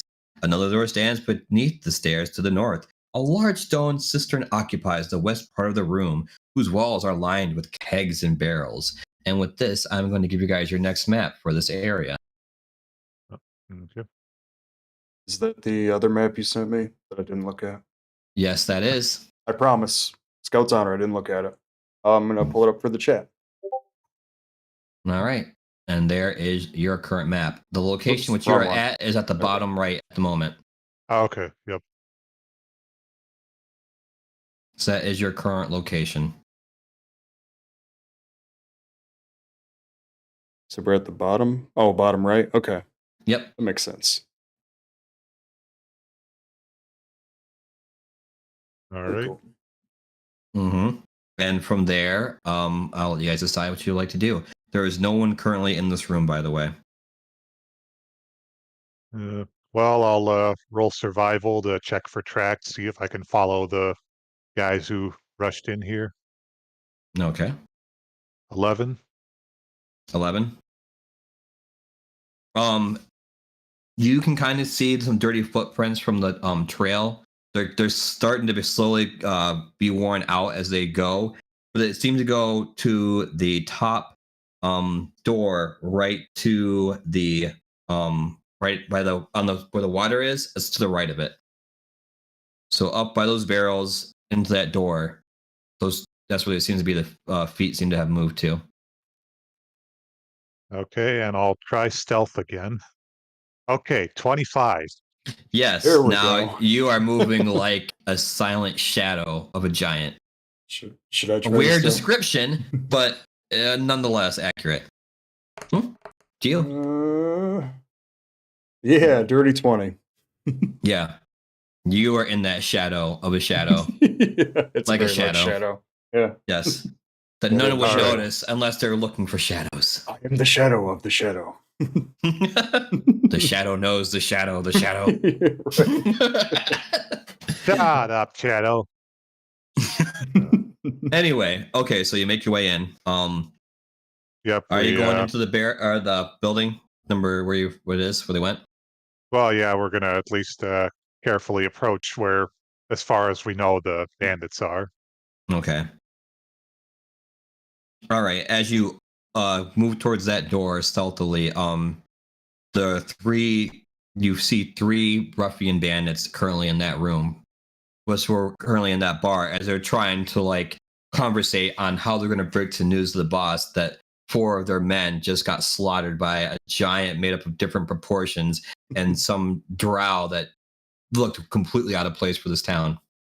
They've never had adventurers like this before that have actually been able to stand up to them. So they're a little frightened, and on top of that, they do not want to relay this information to their boss because he is terrifying to them. So they're currently bickering right now as to who has to go and relay the information to the head honcho. And they're all like in a circle in the room. So this happens to be the barracks, right where that room you guys entered to. So they're like right in the center. They're kind of huddled. They don't see you. They're not paying attention. So you guys have like an attack of opportunity if you like. With your stealth and them more concerned after what happened at the bar, they're not paying attention at all. Well, I kind of motion more. Okay, hang on. I want to try something. Step outside of the room for a bit. Yeah, I calmly back out stealthily. I'm going to see what he's. I'm going to see what he's going to try. Yeah. Okay. All right. Well, I kind of lean into the doorway and just idly like clean my fingernails with my hand axe and just call out, "Well, hey, fellas! Looks like I found you." Can I roll to intimidate with that? Yeah, go ahead. I rolled advantage with that too, by the way, because again, they weren't even paying attention. You caught them completely off guard. Oh, nat 20. Oh yeah. Yes. They're pissing themselves now. One guy actually did pee himself and fell to the floor. It's like, oh shit, it's the fucking giant guy. Oh no! What do you want? That was a bit extreme, that fell. Sheesh. Please don't eat us. Please don't eat us. Well, I stick my teeth with my fingernail. I am kind of full after the last few guys. Oh no! Well, we're sorry. Please, we needed a job, and these guys were paying to just rough this town up and hold them hostage and make money. Please, we didn't mean anything by it. Please, sir. Well, maybe you got to make it worth my while here. Maybe I'd be willing to change my mind about having another snack. What do you want from us? We got some money here if you want it. What I we like would money. do? I like money. I'm also kind of curious about some information, like who's this head honcho you guys are taking orders from, and where we might be able to find him. Oh, glass staff. Yeah, no problem. Okay, so he's currently hanging out in his quarters. The quarters are okay. Hang on, guys. Like trying to like muscle himself up. He's all like business himself, basically in a sense. This place is huge, by the way, but there's a couple of chasms and some bridges and stuff you get across there. And if you go down the stairs and stuff, you can catch him off guard in one of his secret rooms. We don't exactly know how to get in there, but we know there's another door into his room. If you can find it, you can catch him by surprise. But don't tell him we said that, please. He's a bad guy. You don't know what you're getting into, man. But I don't. Please, just here, take this. And they hand you a total of. Let me go up and get this again. You want to keep track because this is weird how they have their actual monies split up. So we have 16 silver pieces off the one, and then 7 gold pieces, 12 silver pieces off the second, and 5 gold pieces, and then 15. What does EP stand for? What would that be? Electrum, I think. Yeah, electrum pieces, and then 2 garnets, which are worth 10 gold pieces each. I can't believe that worked. Well, it was the advantage, so yeah. Like if you're gonna take out glass stuff, just make sure that you finish him because that guy is bad news. You don't understand what you're messing with. All right. Well, can we please live now? Are you gonna eat us still? Was that enough? And they're like, just like again, the guy peed himself, so he's like one guy's on the floor just trembling. Well, I'm feeling generous now that I've been handsomely compensated here. Probably be best to ditch the red cloaks and get out of town for a while, though, while this blows over, if you get my drift. Certainly, sir. We won't cause any of these folks any more trouble. Thank you. And they like scurry past you and just run. And Josh, if you want, you have an attack of opportunity because they're fleeing. So, as well as you, Jumbo. But if you're gonna let them be, you can let them be. But I'll give you guys the option. I would never not let you guys do something. in your power to do so. No, I think Jumble has it handled pretty well. I'm just gonna sit back and stay in the shadows, let them run past. Okay. And with All right. that, Well, I scoop up my earnings and put them in a satchel for myself. And Well played. well, looks like we got at least a way to find glass staff and a way to sneak up on them. I like the sound of that. They said something about a secret door, eh? Yeah. Yes. They didn't have too many clues on how to find it, but hey, it's an opportunity. Okay, with that, with the information they gave you, I'm going to give you guys the actual good map. Do you want me to send it to your DM as well now or no? I actually had to find it online, and I see where it is now. I was just gonna ignore it. I couldn't pull up yours for some reason. Yeah, it pulls up in here, but not on my computer. That's weird. But okay, so I am going to send you.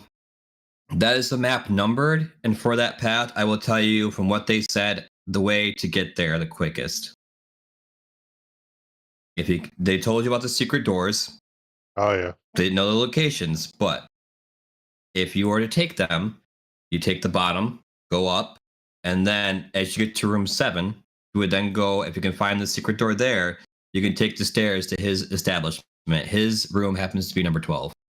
And since they're willing to spill their guts to you, you can take that path, or you can take through 3, 4, and then you'd have to find the secret to get into 7 and go that way, or you can also go to the secret door at the bottom and go through 8 and go through 11 and 12. So you have options. But now this is basically the whole area they spilled their guts to you about because, yeah, you scared them so much they pissed themselves. The amount of damage you did to their companions was outrageous. So they didn't want any of that. Yeah. They didn't want the smoke. Anyway, so from this point on, would you guys like to search the room or move forward? I will leave it up to you. Well, you did say it's the barracks, so it might be worthwhile to take a look. So room 2? Yes. Yeah, room 2. Currently the barracks. So I will tell you right now what's in here. There is 3 dirty scarlet cloaks within this room. And other than that, there happens to be just some small provisions, like some food and things like that. That's really all there is. Some salted pork and beef in the barrels, sugar, apples, ale. Mainly just food supplies. Things they had taken from the village to keep their people fed and stuff. That's it. Well, I take one of the red cloaks and see if, can this fit me a little, or is that going to be a bit of a stretch? It kind of fits you, but it looks out of place completely. It almost looks like you're wearing a short dress with the mask over your face, kind of with the red. It's actually kind of like a scarf that they wrap around. So, what if he takes 2 of them? Yeah, what if I take 2? Would that work, or at least look better? Are you taking 2 outfits to try and make it into a large one? Well, yeah. Or should I roll for stealth to see if I can make a kind of a disguise out of that, or? There should be an option to disguise self. If you don't have that feat, I don't know what that is called actually. Is it survival or? Well, that depends on how you want to put it. I mean, it could be sleight of hand, it could be survival or stealth. What you think is appropriate, I think, in this situation. What would you roll? Deception. Yes, there you go. That one. Roll that one. Deception. Yep. Darn, I'm not good with deception. Nope. Oh, damn. Yeah, no, it looks completely weird now. I just look good. Yeah. Yeah, you got like part of it like on the shoulder. Other ones like you put a hole that wasn't there before in the side of the thing. It's all just like tangled up in your face for the scarf. Yeah, it's pretty awkward. I don't think it's gonna work for me, pal. Maybe you can use the third one as a disguise. You're at least more size to it than I am. Yeah, I'm sorry to say, Jumbo, that's not working for you. That output is just not working for you, bud. Oh. Yeah, I picked one up and I just put it on. Okay, yeah, it fits you fine. I mean, Alright. and the nice thing is too now with that, it actually you're able to wrap the scarf around your ears and such in your mouth where it's not as noticeable that you're a drow. So you'd Okay. really have to be looking with the light within the basement to really see your face. So you are completely disguised now. And with that, which way would you guys like to take? Now that that's all taken care of. Um, Well, we I for one, well, I at least Jumble would prefer the sneaky route, so I think that'd be the room 3, 4, and so on. Provided we can find the secret doors there, yeah. There's also a secret door in one there's as well. yeah. Is there the secret door in one? Hmm. Oh yeah, right. So then we kind of go past the ravine, and yeah, we can also try that. I'll leave discretion to you guys. I've given you the map. They've given you the full deets. They haven't told you everything that's in every room, but you now are aware that you know which room is his. So, however you guys want to handle it is of your own discrepancy. Hmm. S stands for secret. Yep.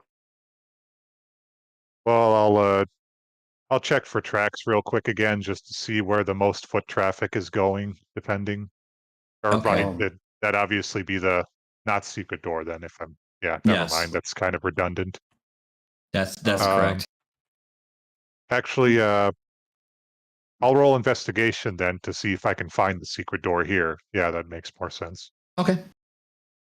6. So no, I'm not going to find secret door.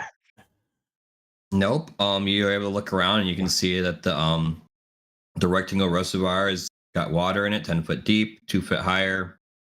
A satchel hangs above the door. just so the chat knows, I'm pulling up the secret map right now so you can see what we're doing. The map. The map. Yeah. So got You that want to roll pulled up. perception too, Josh? Yeah, yep.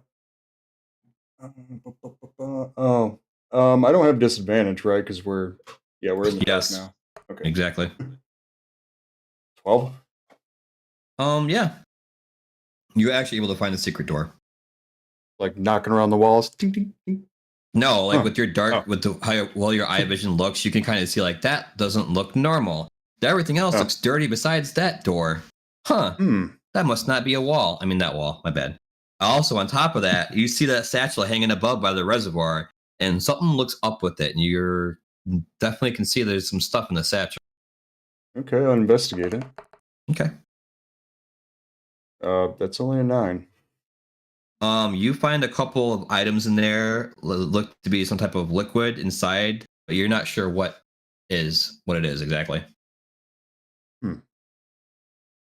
Show Jumble Oh. contents. What do you make of this?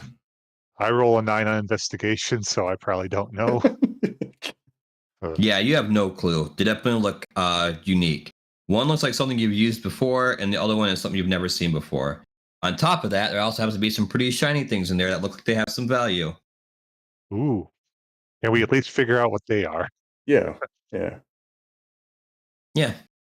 There's 50 gold pieces in that satchel. Oh. And the other 2 are definitely some type of item used. You just don't know what they're used for with your current knowledge. You're welcome to try again if you like. Would you like to split the gold there, Jumble? Right down the middle? Yeah, I suppose that would be reasonable to split it down the middle. I kind of quietly mutter.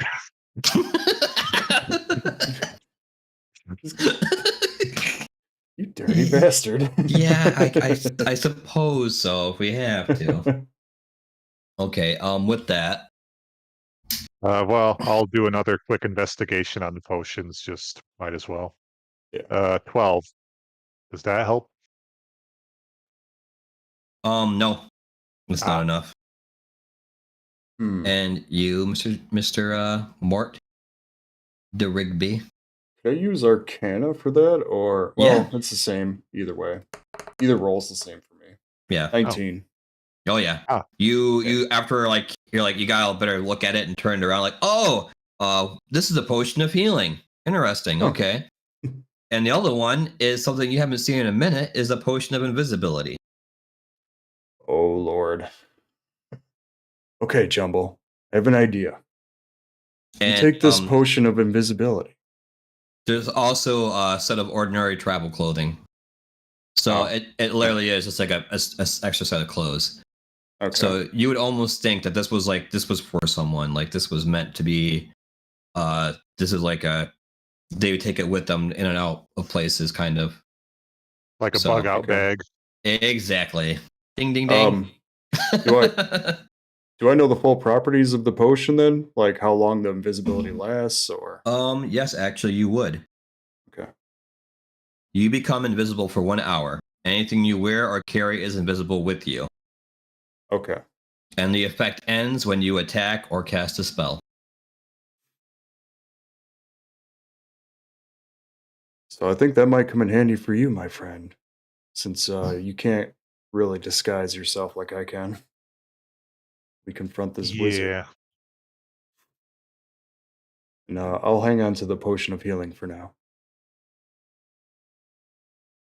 Okay. Yeah. All right. All right. You just don't want to give up anything, do you? I ain't admitting to nothing.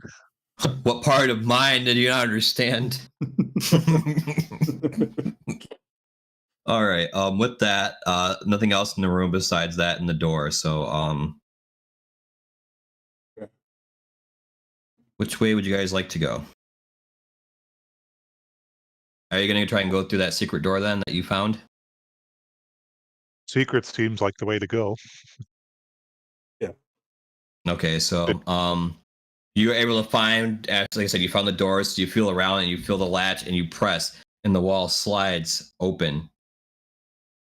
Yes, like that. And It's like, poke. I have Mordecai take the lead since he's at least disguised compared to me. Oh, good point. Yes. So you hang back. All right. You make it into the large room in front of you. It's called the crevice. And it seems to be some type of tunnel system with bridges and stuff across. With your dark vision, you're able to kind of see around. Like you can definitely tell, like this is used to travel quite frequently with a lot of people in and out. So this is basically like the travel system to get to like the important rooms. A cold breeze fills this large natural cavern, carrying with it the faint scent of decaying flesh. A crevice divides the cavern and is flanked by two rough stone columns that support the 20-foot high ceiling. The two arched wooden bridges span the chasm. As you can see in front of you, one is near you and the one is down quite a range.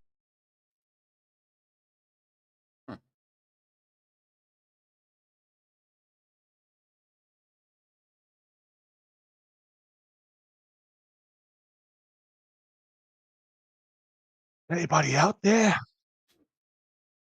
Well, should we take the bridges across or After you say that, you hear a weird voice in the back of your head, not even being spoken. This seems to be like some sort of telepathy. You don't know where it's coming from, but you hear, yes, there is something out. Who are you?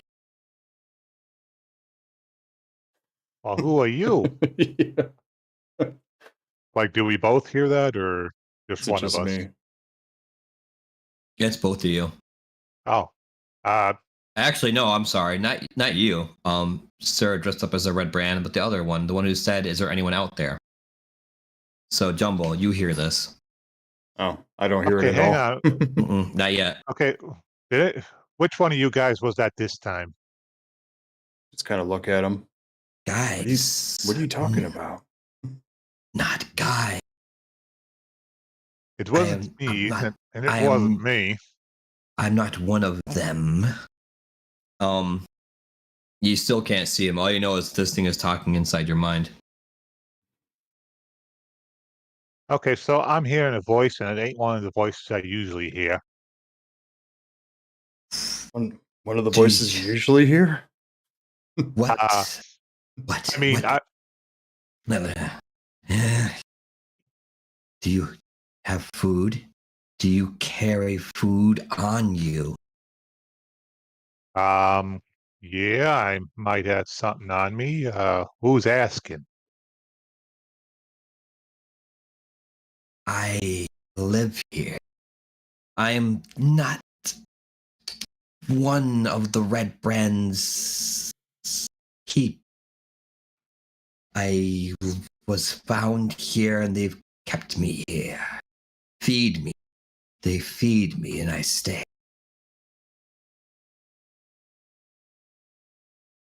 I kind of lean over to Mordecai. Okay, so yeah, this ain't gonna sound what's the word I'm looking for here? Sane, but I'm hearing a voice that says it's stuck here and it wants us to feed it. Flesh. Uh, I eat flesh. oh, Meat. lovely. Feed it what? Meat. Okay. Meat. Yeah, all right, fine. Meat. Good. Better than Meat. the flesh sound. Mm. Well, hang on, weren't we just in a storeroom? Food. Have food. Yeah. Back in a sec, pal. I think we might have some food around here, so head back to the storeroom and try to find. I think you mentioned there was pork or something and other stuff. Yes. Within the cellar and the barracks, there should be a couple steaks of pork steak, apples, as well as flour and sugar. Well, he said meat, so I'll take a good helping of the steaks. Okay. The pork. If you grab the ones from the reservoir, there should be 4. Okay, I'll grab those and Okay. bring them back. Okay. All right. You walk in and you hear the like actual like mouthing this time, not subconsciously. So you can also hear this as well. More, and from this you see an odd creature, one that you've never really seen before. It's definitely weird. One eye, scaly in a sense, but not quite, with some spikes sticking from the back, green eye piercing claws. And from here, I will post a picture of it in the chat.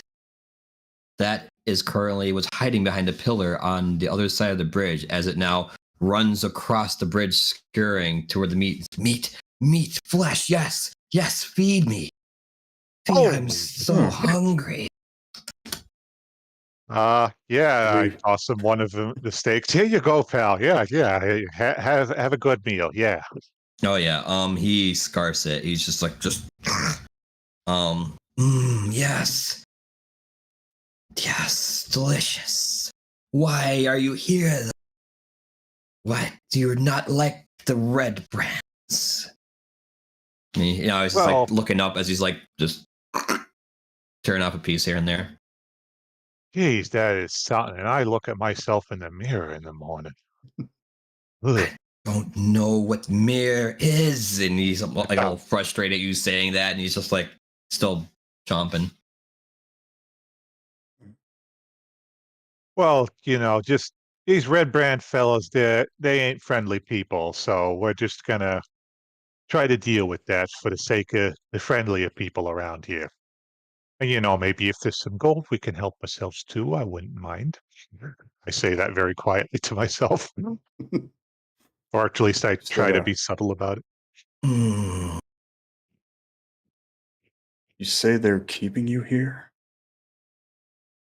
yes, I've lived here long. They keep me here to deter intruders like yourself. I feed off what they give me. And he just starts finishing up, kind of licking his fingers and stuff from the steak you give him.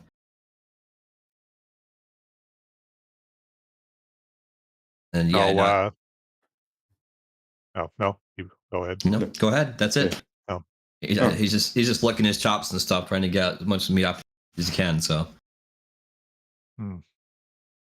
Well, we might be getting rid of the red brand soon. I guess if you're all right with that, we won't have no beef with you. no beef. What I Meat? mean is that We ain't got a problem with you. It's just the red brands we got a problem with. Yes, red.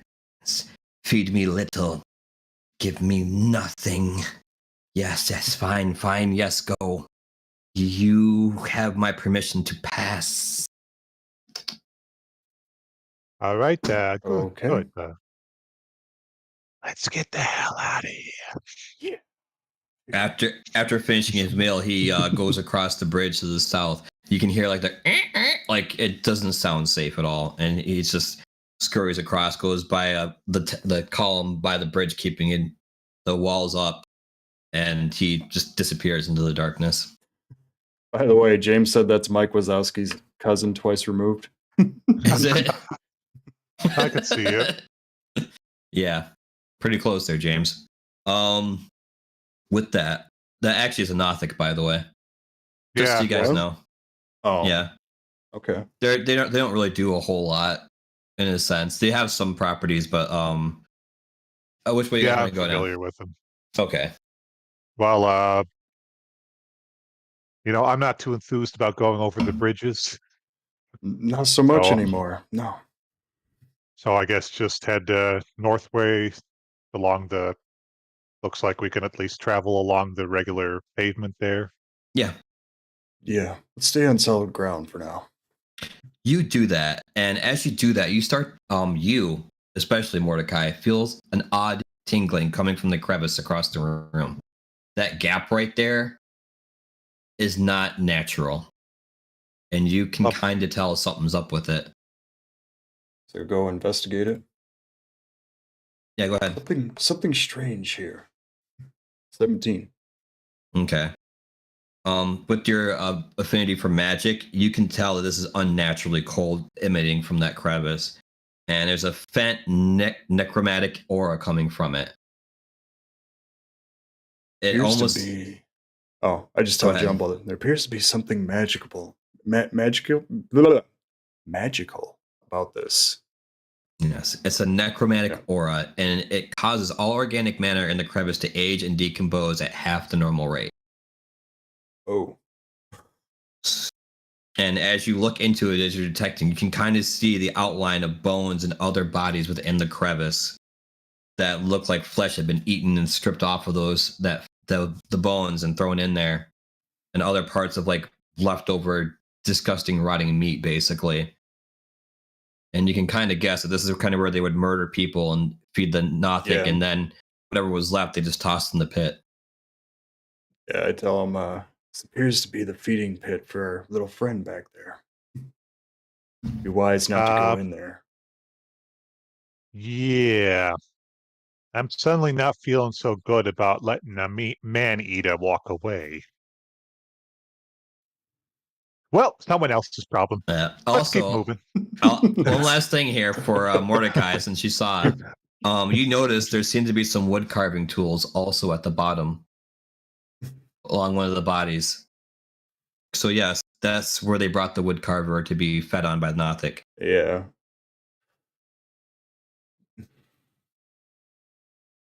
I think the wood carver met his fate over here, if you know what I mean. Also, there happens to be a chest near the bodies as well. Wait, what? There was something down there?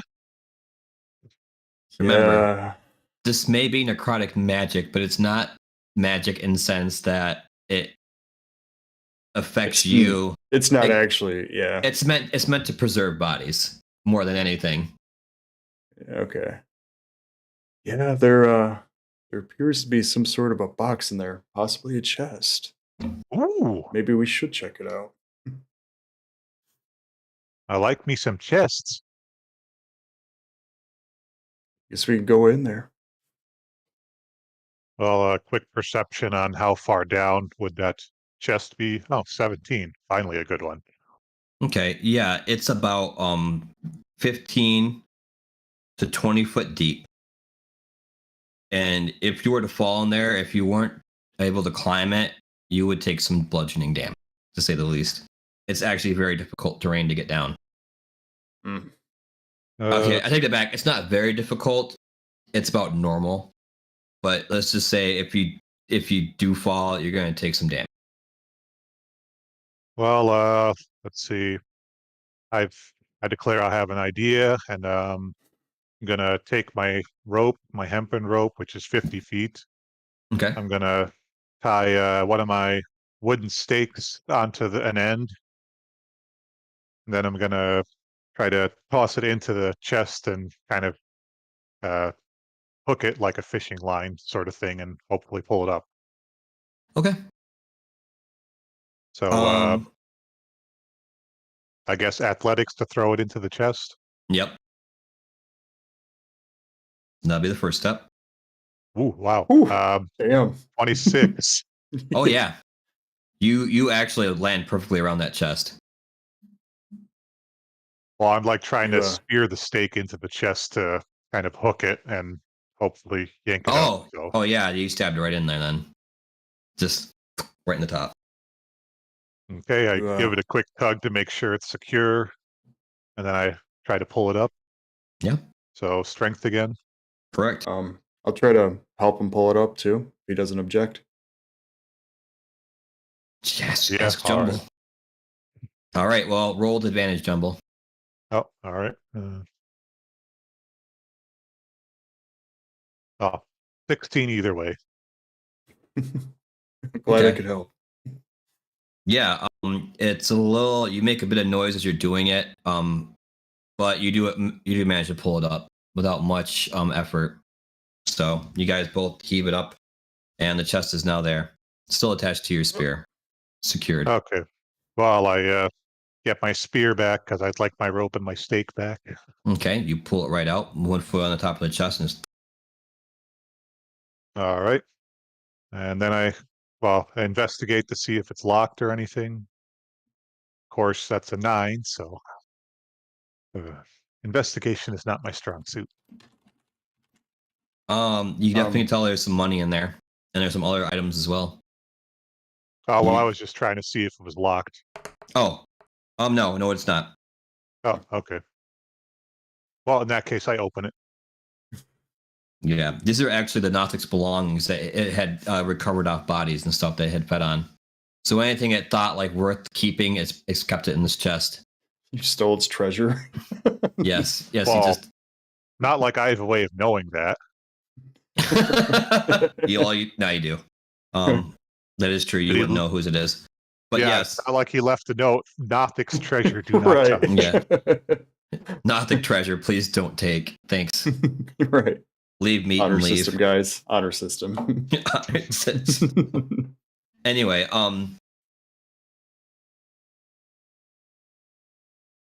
within it you find 160 silver pieces, 120 gold pieces, 5 malachite gems worth 15 gold pieces each, 2 bottles of something, and then some type of parchment that's written on.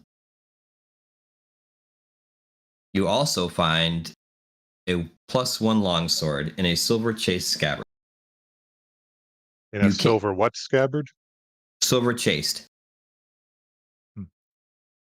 And there happens to be something scribbled on there, but because of your investigation or what you rolled, you can't make out the name quite. With the lighting and stuff, it's hard to see. Ooh, may I see that parchment? Go ahead. How about a 13? Yeah, it happens to be a spell scroll. Oh. We need Arcana to know what it is, or No. It's the spell is called Augury. It's a second level spell. It lasts 1 minute for the self. And it's instantaneous. You can use V, S, or M for the components, which is verbal. somatic material. There you go. Yep. Yep. And what it does is by casting a gem inlaid stick, rolling dragon bones, laying out ornate cards, or employing some of the other divining tool, you receive an omen from the otherworldly entity about the results of a specific course of action that you plan to take within the next 30 minutes. And I can tell you if it's going to be good results, bad results, both good and bad, or nothing. The spell doesn't take into account any possible circumstances that might change the outcome, such as the casting of additional spells or the loss or gain of a companion. Nice. So I have a glimpse into the future, basically. Yes, you do. Premonition. I can tell you. Fortune telling. Yes. Yeah. And also with your history check, while you did that, you also found out about the sword, and you know the lore that was actually held by a knight called Sir Aldrich, who died fighting off orcs, and they actually were attacked in the hidden caverns below this manor, and that the name on the sword is actually called Talon. And it had been lost to time until Nothic found it within the chasm. So You also said there was a bottle of some kind. yes, 2 potions of healing. Oh, okay.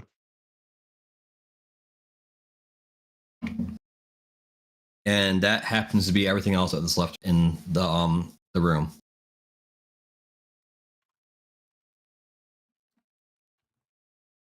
Well, quite a haul.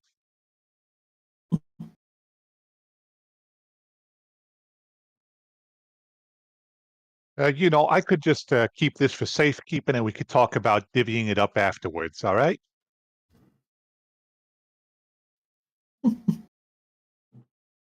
Well, Can you get some insight roll on that?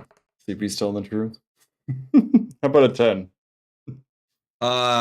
you can't tell whether or not he's telling the truth. It seems kind of fishy that he said that, but you really have no reason to doubt him. Yeah. I say, okay. That sounds fair. Okay, so are you guys heading up north then, past that point? Yep, might as well. Yeah. Yeah. So you're going to Area 7? Is that what we were doing? Area 41. Yeah. 7. Yep. Okay. Okay, as you make your way into this room, it is a chamber for seems to be a storeroom of some sort in a work area. This is where they stock their stolen wares, or either ship them out from the cavern to the south, or package them for storage in the stronghold. So whatever they don't keep, they sell, and whatever they keep, they store here in this room. And again, this happens to be, it doesn't look, it just seems to be a way out of this room other than being a storage area. But as you were told before by the red brands, there happen to be secret doors throughout this entire underground hideout. Well, I'll roll investigation. Oh, nat 20. All right. Okay, you definitely now Alright. looking around, you know there's 2 doors right now. One behind you as you walked in, I'm sorry, to the right if you're walking in, that happens to go that way. And then another door right to the left of you by those barrels. That is a secret door. So you can tell, like, just by how well worn out the scratches are on the doors, that, or not doors, but the walls, that these are spots you can get in and out. You did your Sherlock Holmes, like, yeah, there seems to be some scratches on the ground. That's not normal. And on the door as well. With that investigation, you also know there really isn't anything valuable in this room other than some beaver pelts, which they actually looted from the a caravan, similar to Rockseer's. I'm not interested in the pelts. You are interested in the pelts? I'm not interested in the pelts. Oh, okay. Like, if you really want to know, I'll tell you. There's 30 of them, and they're 2 gold pieces each. Well, that would be tempting, but I'm currently not interested in scraps of cloth. Okay. I like my stuff shiny. Other than that, that's all that's in this room. All right. Well, I could make a good educated guess, I suppose, of which one would lead us to Glassstaff over the other door. So Yeah. we'll take that one to hopefully find him. Okay, again, you're able to see quite easily with that roll, where it happens to be the placement on the wall to press, and it slides open. From there, you can look out, and it looks like it seems to be a dark, slim hall with stairs that go to the right down.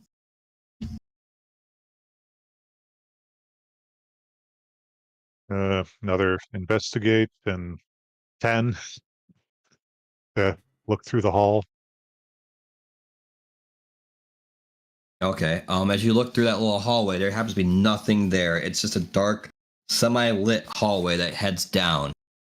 And from the looks of things, once again, there seems to be like an outline on the left side down the stairs. What looked like another secret door or wall that can be moved.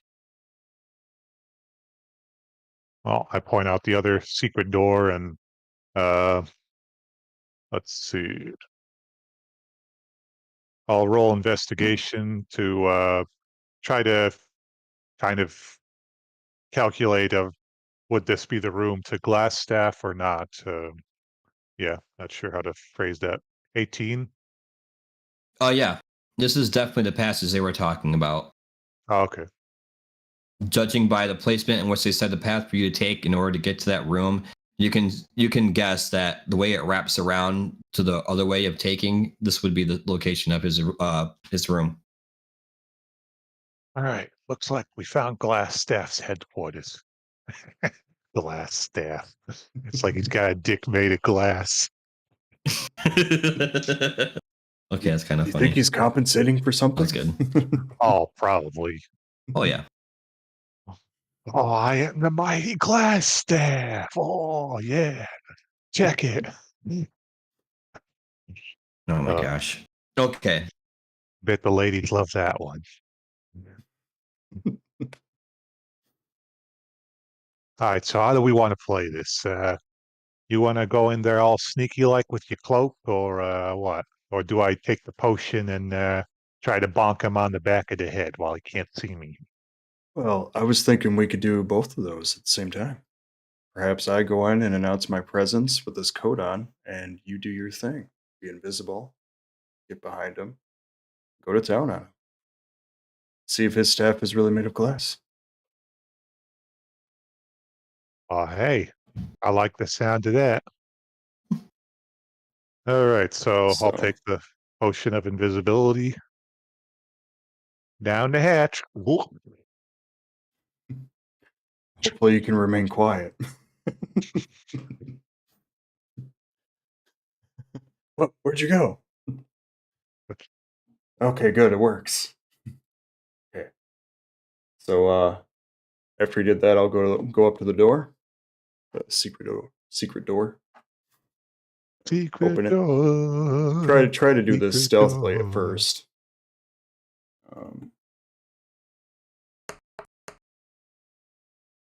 Ooh, that's a 6 for a stealth check.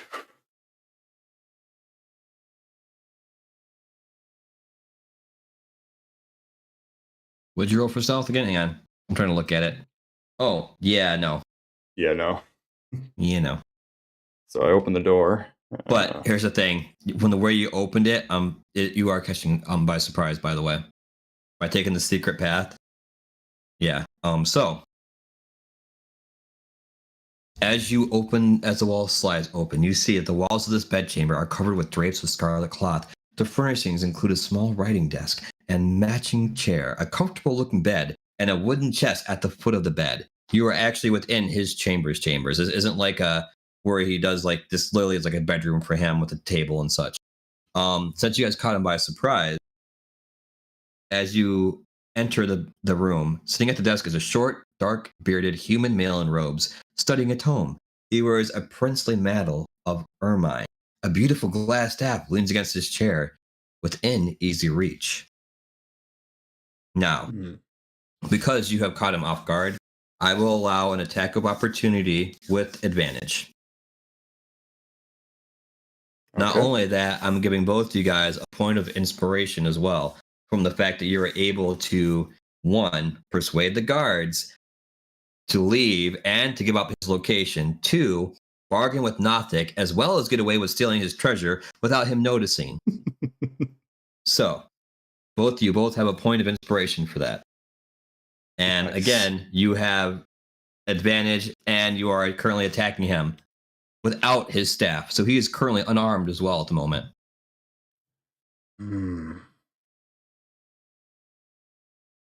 But, okay. Who goes first then, I suppose? Should we roll initiative, or? I kind of whisper to you, I'll follow your lead. You're the visible guy. Okay. Fair enough. I'm gonna try to. Let's see, how far away is he? From your current location, he's right by his table. So if you're looking, you guys are literally right next to him. He's within 5-foot reach of you. Oh shit. Okay. Like you literally walk. He's as you walk in that door, you're like right next to him in a sense. And you're invisible right now, right, Jumble? Yeah. So he doesn't even know you're there. Well, can I use my attack of opportunity to try and take his staff? Yeah. Yeah. Okay. If What do you want me to roll? sleight of hand? Sleight of hand? Ooh, baby. That's a +5. Let's try it. Come on. 22. Oh yeah. Ooh. You roll in there, and at first, like he kind of turns his head, like what? And because you're in that garb still, the red brand, so he's kind of like, why would someone come in here from that door? Because they don't even know about it. None of them in the red brand knows. And then you grab the staff as you twist and like turn to like face Turn him. to face him. Like, yeah, haha. like you come in like, haha, look what I got. Looking for this. Mm-hmm. Or well, heck, you probably would have had advantage on that roll too. So Right. Yep, you could have rolled it again. worked. So Yeah, no, it was good. Jumble, with that, it's your turn. A little flourish. well, he's still seated in his chair, right? Mm-hmm. Hmm. Well, just because we were joking about the glass staff bit, I'm basically going to come up behind him and try to kick him between the legs as hard as I can. Okay. I roll with advantage too. Let's see. Yeah, I Take guess I'll his do an staff unarmed. and kick him in the balls. Yeah, literally after he grabbed the staff, he stood up. So Okay, 25 to hit. Oh, that is a hit. Okay, that's 7 bludgeoning damage to his staff. You almost broke his staff with that. And I'm actually gonna I'm not gonna put him prone, but he's definitely gonna be down. So you basically just dropped him.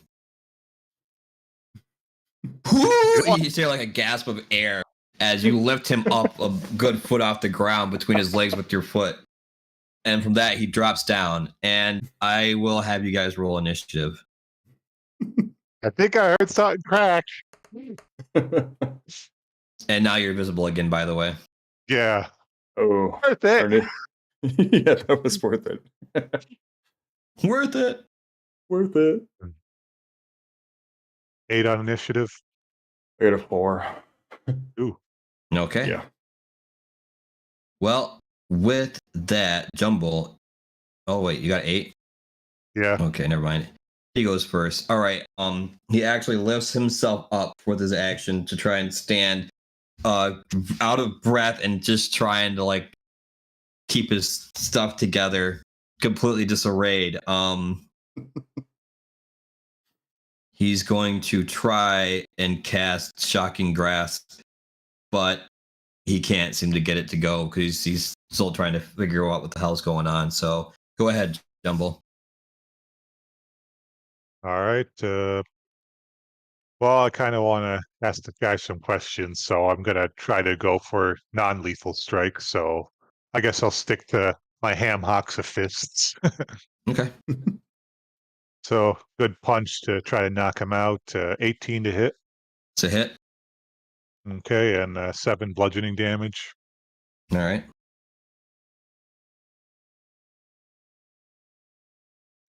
You crack him across the jaw as you reel back and give him a haymaker to the face. It's not as bad as the Red Brand Ruffians, but you can definitely hear like something. It hit hard enough to where it almost sound like his jaw snap, but not quite. You hear the thud hit, and it kind of pushes him back almost a foot from just the sheer force of your punch. Blood spurts across from his mouth, being cut open from your fist. Okay, I realize that's not a good showing for what I'm about to say, but maybe keep this guy alive for questioning. All right. Okay, and with that, it is now your turn, Mordecai. Um. Yeah, I could try a non-lethal strike or unarmed strike. I don't have the. Was it just You could probably still shoot him, but just make a point of like shooting in places that hopefully won't be lethal. Well, all right. If you accept that, DM. Whatever happens, happens. Just remember, you're putting a hole in a person.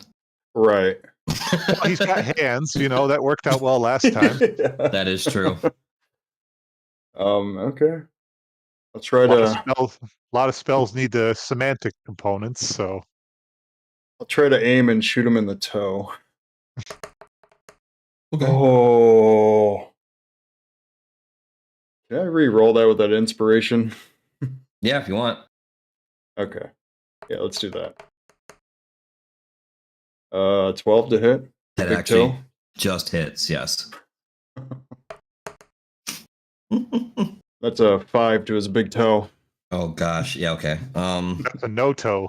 Yeah, no toe. You literally did. You shot off his big toe and his pinky. Not pinky, but the what's the other one besides the big toe next to it? You shot off the two index toes. The one next to him. Yeah, 2 toes. Yeah, 2 toes. Now they're gonna start calling him 3 toes. Because glass staff, 3 toes. Broken glass staff. You literally blew a hole through his slipper and separated 2 of his toes. He screams out in pain. His blood seems to spurt out almost like a fountain from the impact of the shot. He's stumbling a little bit, and with that, he's also he attacks with disadvantage right now because he's not sturdy. Between getting his nuts kicked in and the fact that he's missing 2 toes, he can't walk straight right now, so it's very hard for him to focus. Who are you people? Screaming. This is completely disoriented. With that, it is his turn.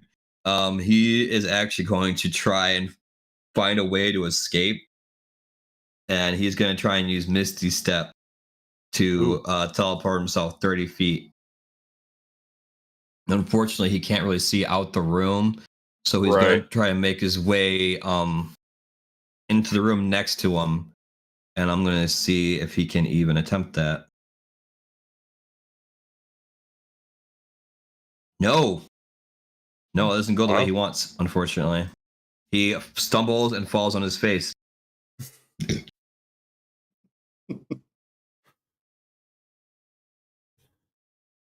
bad. I feel bad for this guy right now. Kind of, just a little bit. Yeah, the teleportation does not work the way he wanted it to.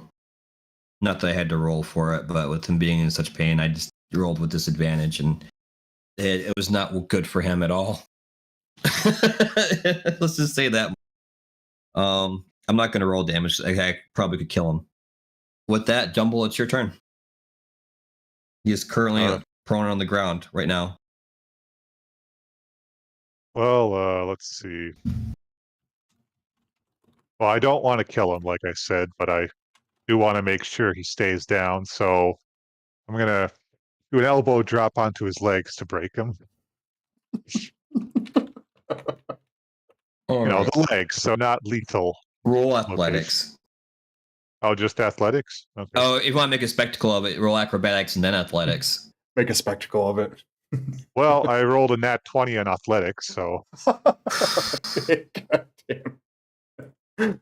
Okay, I'll roll acrobatics. Hang on, let me use a trait here. Mordecai is very impressed by your athletics, Jumble. Okay, that's a 13 on acrobatics. Okay, it's not as fancy as you probably want it to be, but it's still pretty incredible to see. You do your elbow drop, but you actually do like a back flip into it. They call it a shooting star press in wrestling. But nice. you basically do a backflip enough to where you can bring your elbow down and just drop it. And we got such a good hang time, you're able to accurately aim and shatter those legs. Like you literally, when he fell, he turned around to look at you. He was like, no. When you hit the kneecaps, you just folded them in half, almost completely over. So they're done. They shattered. And now he's like screaming in pain and agony, and he's just done. I would definitely say that he can't move now. He's immobile. You made him a paraplegic, so But he can't Misty step his body over to somewhere else. He can try to Misty crawl his body. Misty crawl. But he ain't Misty stepping. Not anymore. Guess I don't know my own strength. That I'll admit that was a bit overkill. As I'm just lying there on his shattered leg. Yeah, he's screaming a bit, but he's actually stopping himself right now, trying to like keep it together because he can't even believe the fact that his feet are almost touching his stomach. And then it's just you like just kind of like relaxing, like, hey, what's going on? How was your day? Just his head on this, like, I wasn't expecting that kind of impact. So, this is gonna be real awkward if I'm wrong, but are you glass staff? You monsters! What have you done? I can't. And he's just like sitting up, like doesn't know what to do right now. And he's like, yes, I'm glass staff. Please, no more. And like he can't, like he's in complete panic mode. Every way out has been completely taken from him. He can't run. He's completely stopped. So with that, you have him currently pinned. Ask away. Well, I only rolled a 9 on it, but for medicine, I just want to like bundle up his legs a little with some strips of cloth in case he doesn't. I don't want him to bleed out or something. So, yeah, I can't do much. You can bandage his toes. I mean, his legs aren't gonna like you broke bone. Don't worry about that. Oh, okay. Just the foot. Yeah. That's the foot's the biggest important thing, I guess. It's the only thing bleeding right now, besides his lip. I guess I just wanted to try to stabilize him a little, at least, so he's not in constant screaming agony while we're trying to ask questions. Not enough to run, just enough to staunch the bleeding. Yeah, he can't go nowhere. Like he can try and crawl, but like he ain't doing shit, to be honest. I mean, you could break his arms if you really want to make sure that he's not gonna be able to cast spells, but I don't see him casting anything at the moment. He's in a lot of pain and shock. So he did try to do a lightning hand on me earlier, so that is true. That is. All right. Well, hang on. I got manacles in my inventory, so I'll just latch him on it behind his back for the moment. Some handcuffs. He surrenders, by the way. Well, yeah. So handcuffs behind his back on him for a good measure. Well, once you got into a certain point anyway, and you guys have taken his route of escape, it says he just automatically surrenders. Oh. But he definitely is surrendering now. Like he's not gonna fight back at all. He doesn't have a choice. Yeah, you've completely just taken every amount of freedom, or every bit of freedom that he could have had is gone now. Legs are broken. He doesn't have his staff. He has no clear way out. So yeah, his balls are shattered. His ball, like you broke his balls, you broke his legs. I mean, you can't take much else from this guy. So we can try. Okay, with that. Are there any questions you guys want to ask? All right, so you're kind of the interim leader of these parts of the Red Brands, pal? Yes, I was. I don't know. Yes. Go ahead. So was I hearing there was someone above you in this leadership organization? The Black Spider. The Black Spider is who we work for. He is the one who also has probably taken the friend that you are looking for. From what I've been told. Right, friends. Yeah, that stuff. I will tell you this. The Black Spider is actually a drow. Oh, a friend of yours? You don't say. I wouldn't say friend. I know very little about him. All I know is he helped me gain the seat of power and over this town. From the position I once had helping serve these people, now they serve me. He's also sent 3 bugbears to help keep this population under control. But with my own group of thugs, I've had no need for that. I will say this too. If you are looking for your friend, the best way to do so would have to be through the Wave Echo Cave. I happen to not know the location, but these bugbears within this dungeon do know. Also, no one knows this, but I actually am one of the Lords of Alliance within this town, and my name is Larn. Sorry, what was his name? Could you say your name again? Larno. Larno. Okay. Yes. Larn. I was a wizard sent here to help these people, but they did very little for me until the black spiders showed up. And then things actually started happening for me, and I grew to power. Yeah, it's real fascinating, that pal. I wouldn't expect I a can ruffian like you to understand.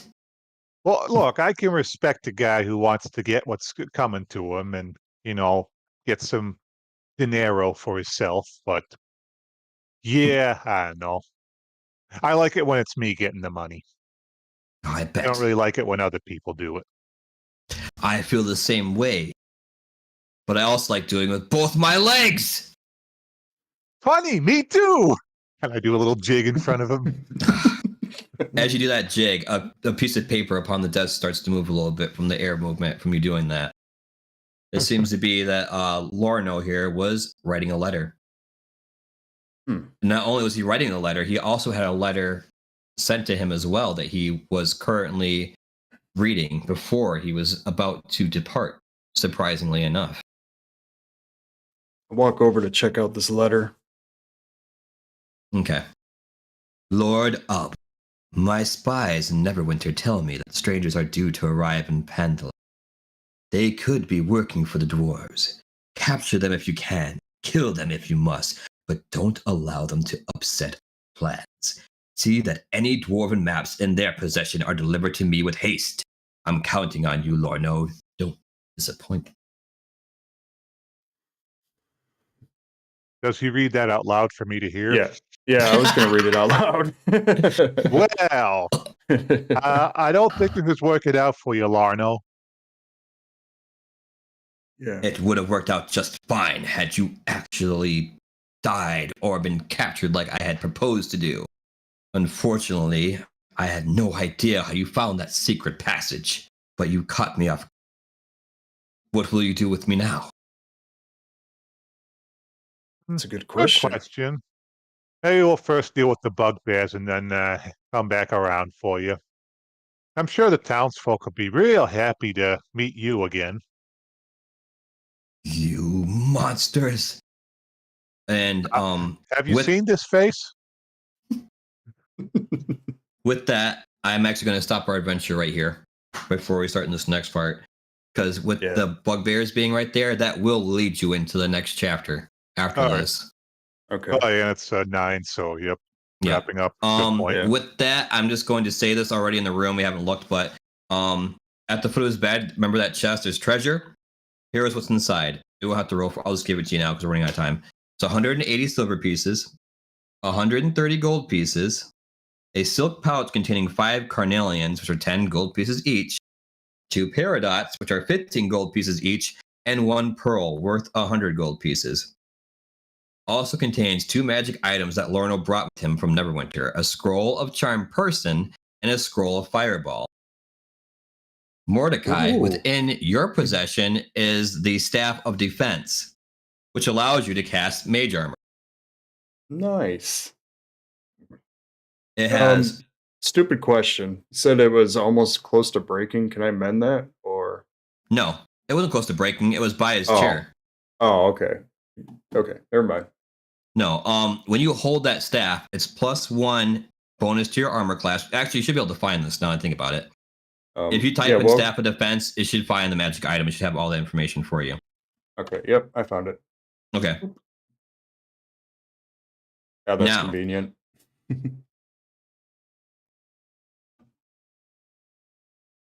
The experience you guys have earned up until this point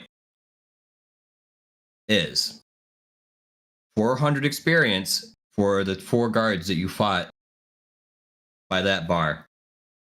The still giant. Sleeping giant. Sleeping giant. Thank you. I don't know why I keep getting that wrong.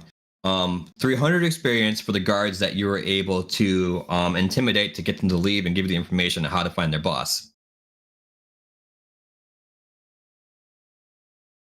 I'm going to give you guys 400 experience for being able to trick the Nothic into letting you pass without attacking you or throwing you off the trail, because he actually can also mislead you if need be.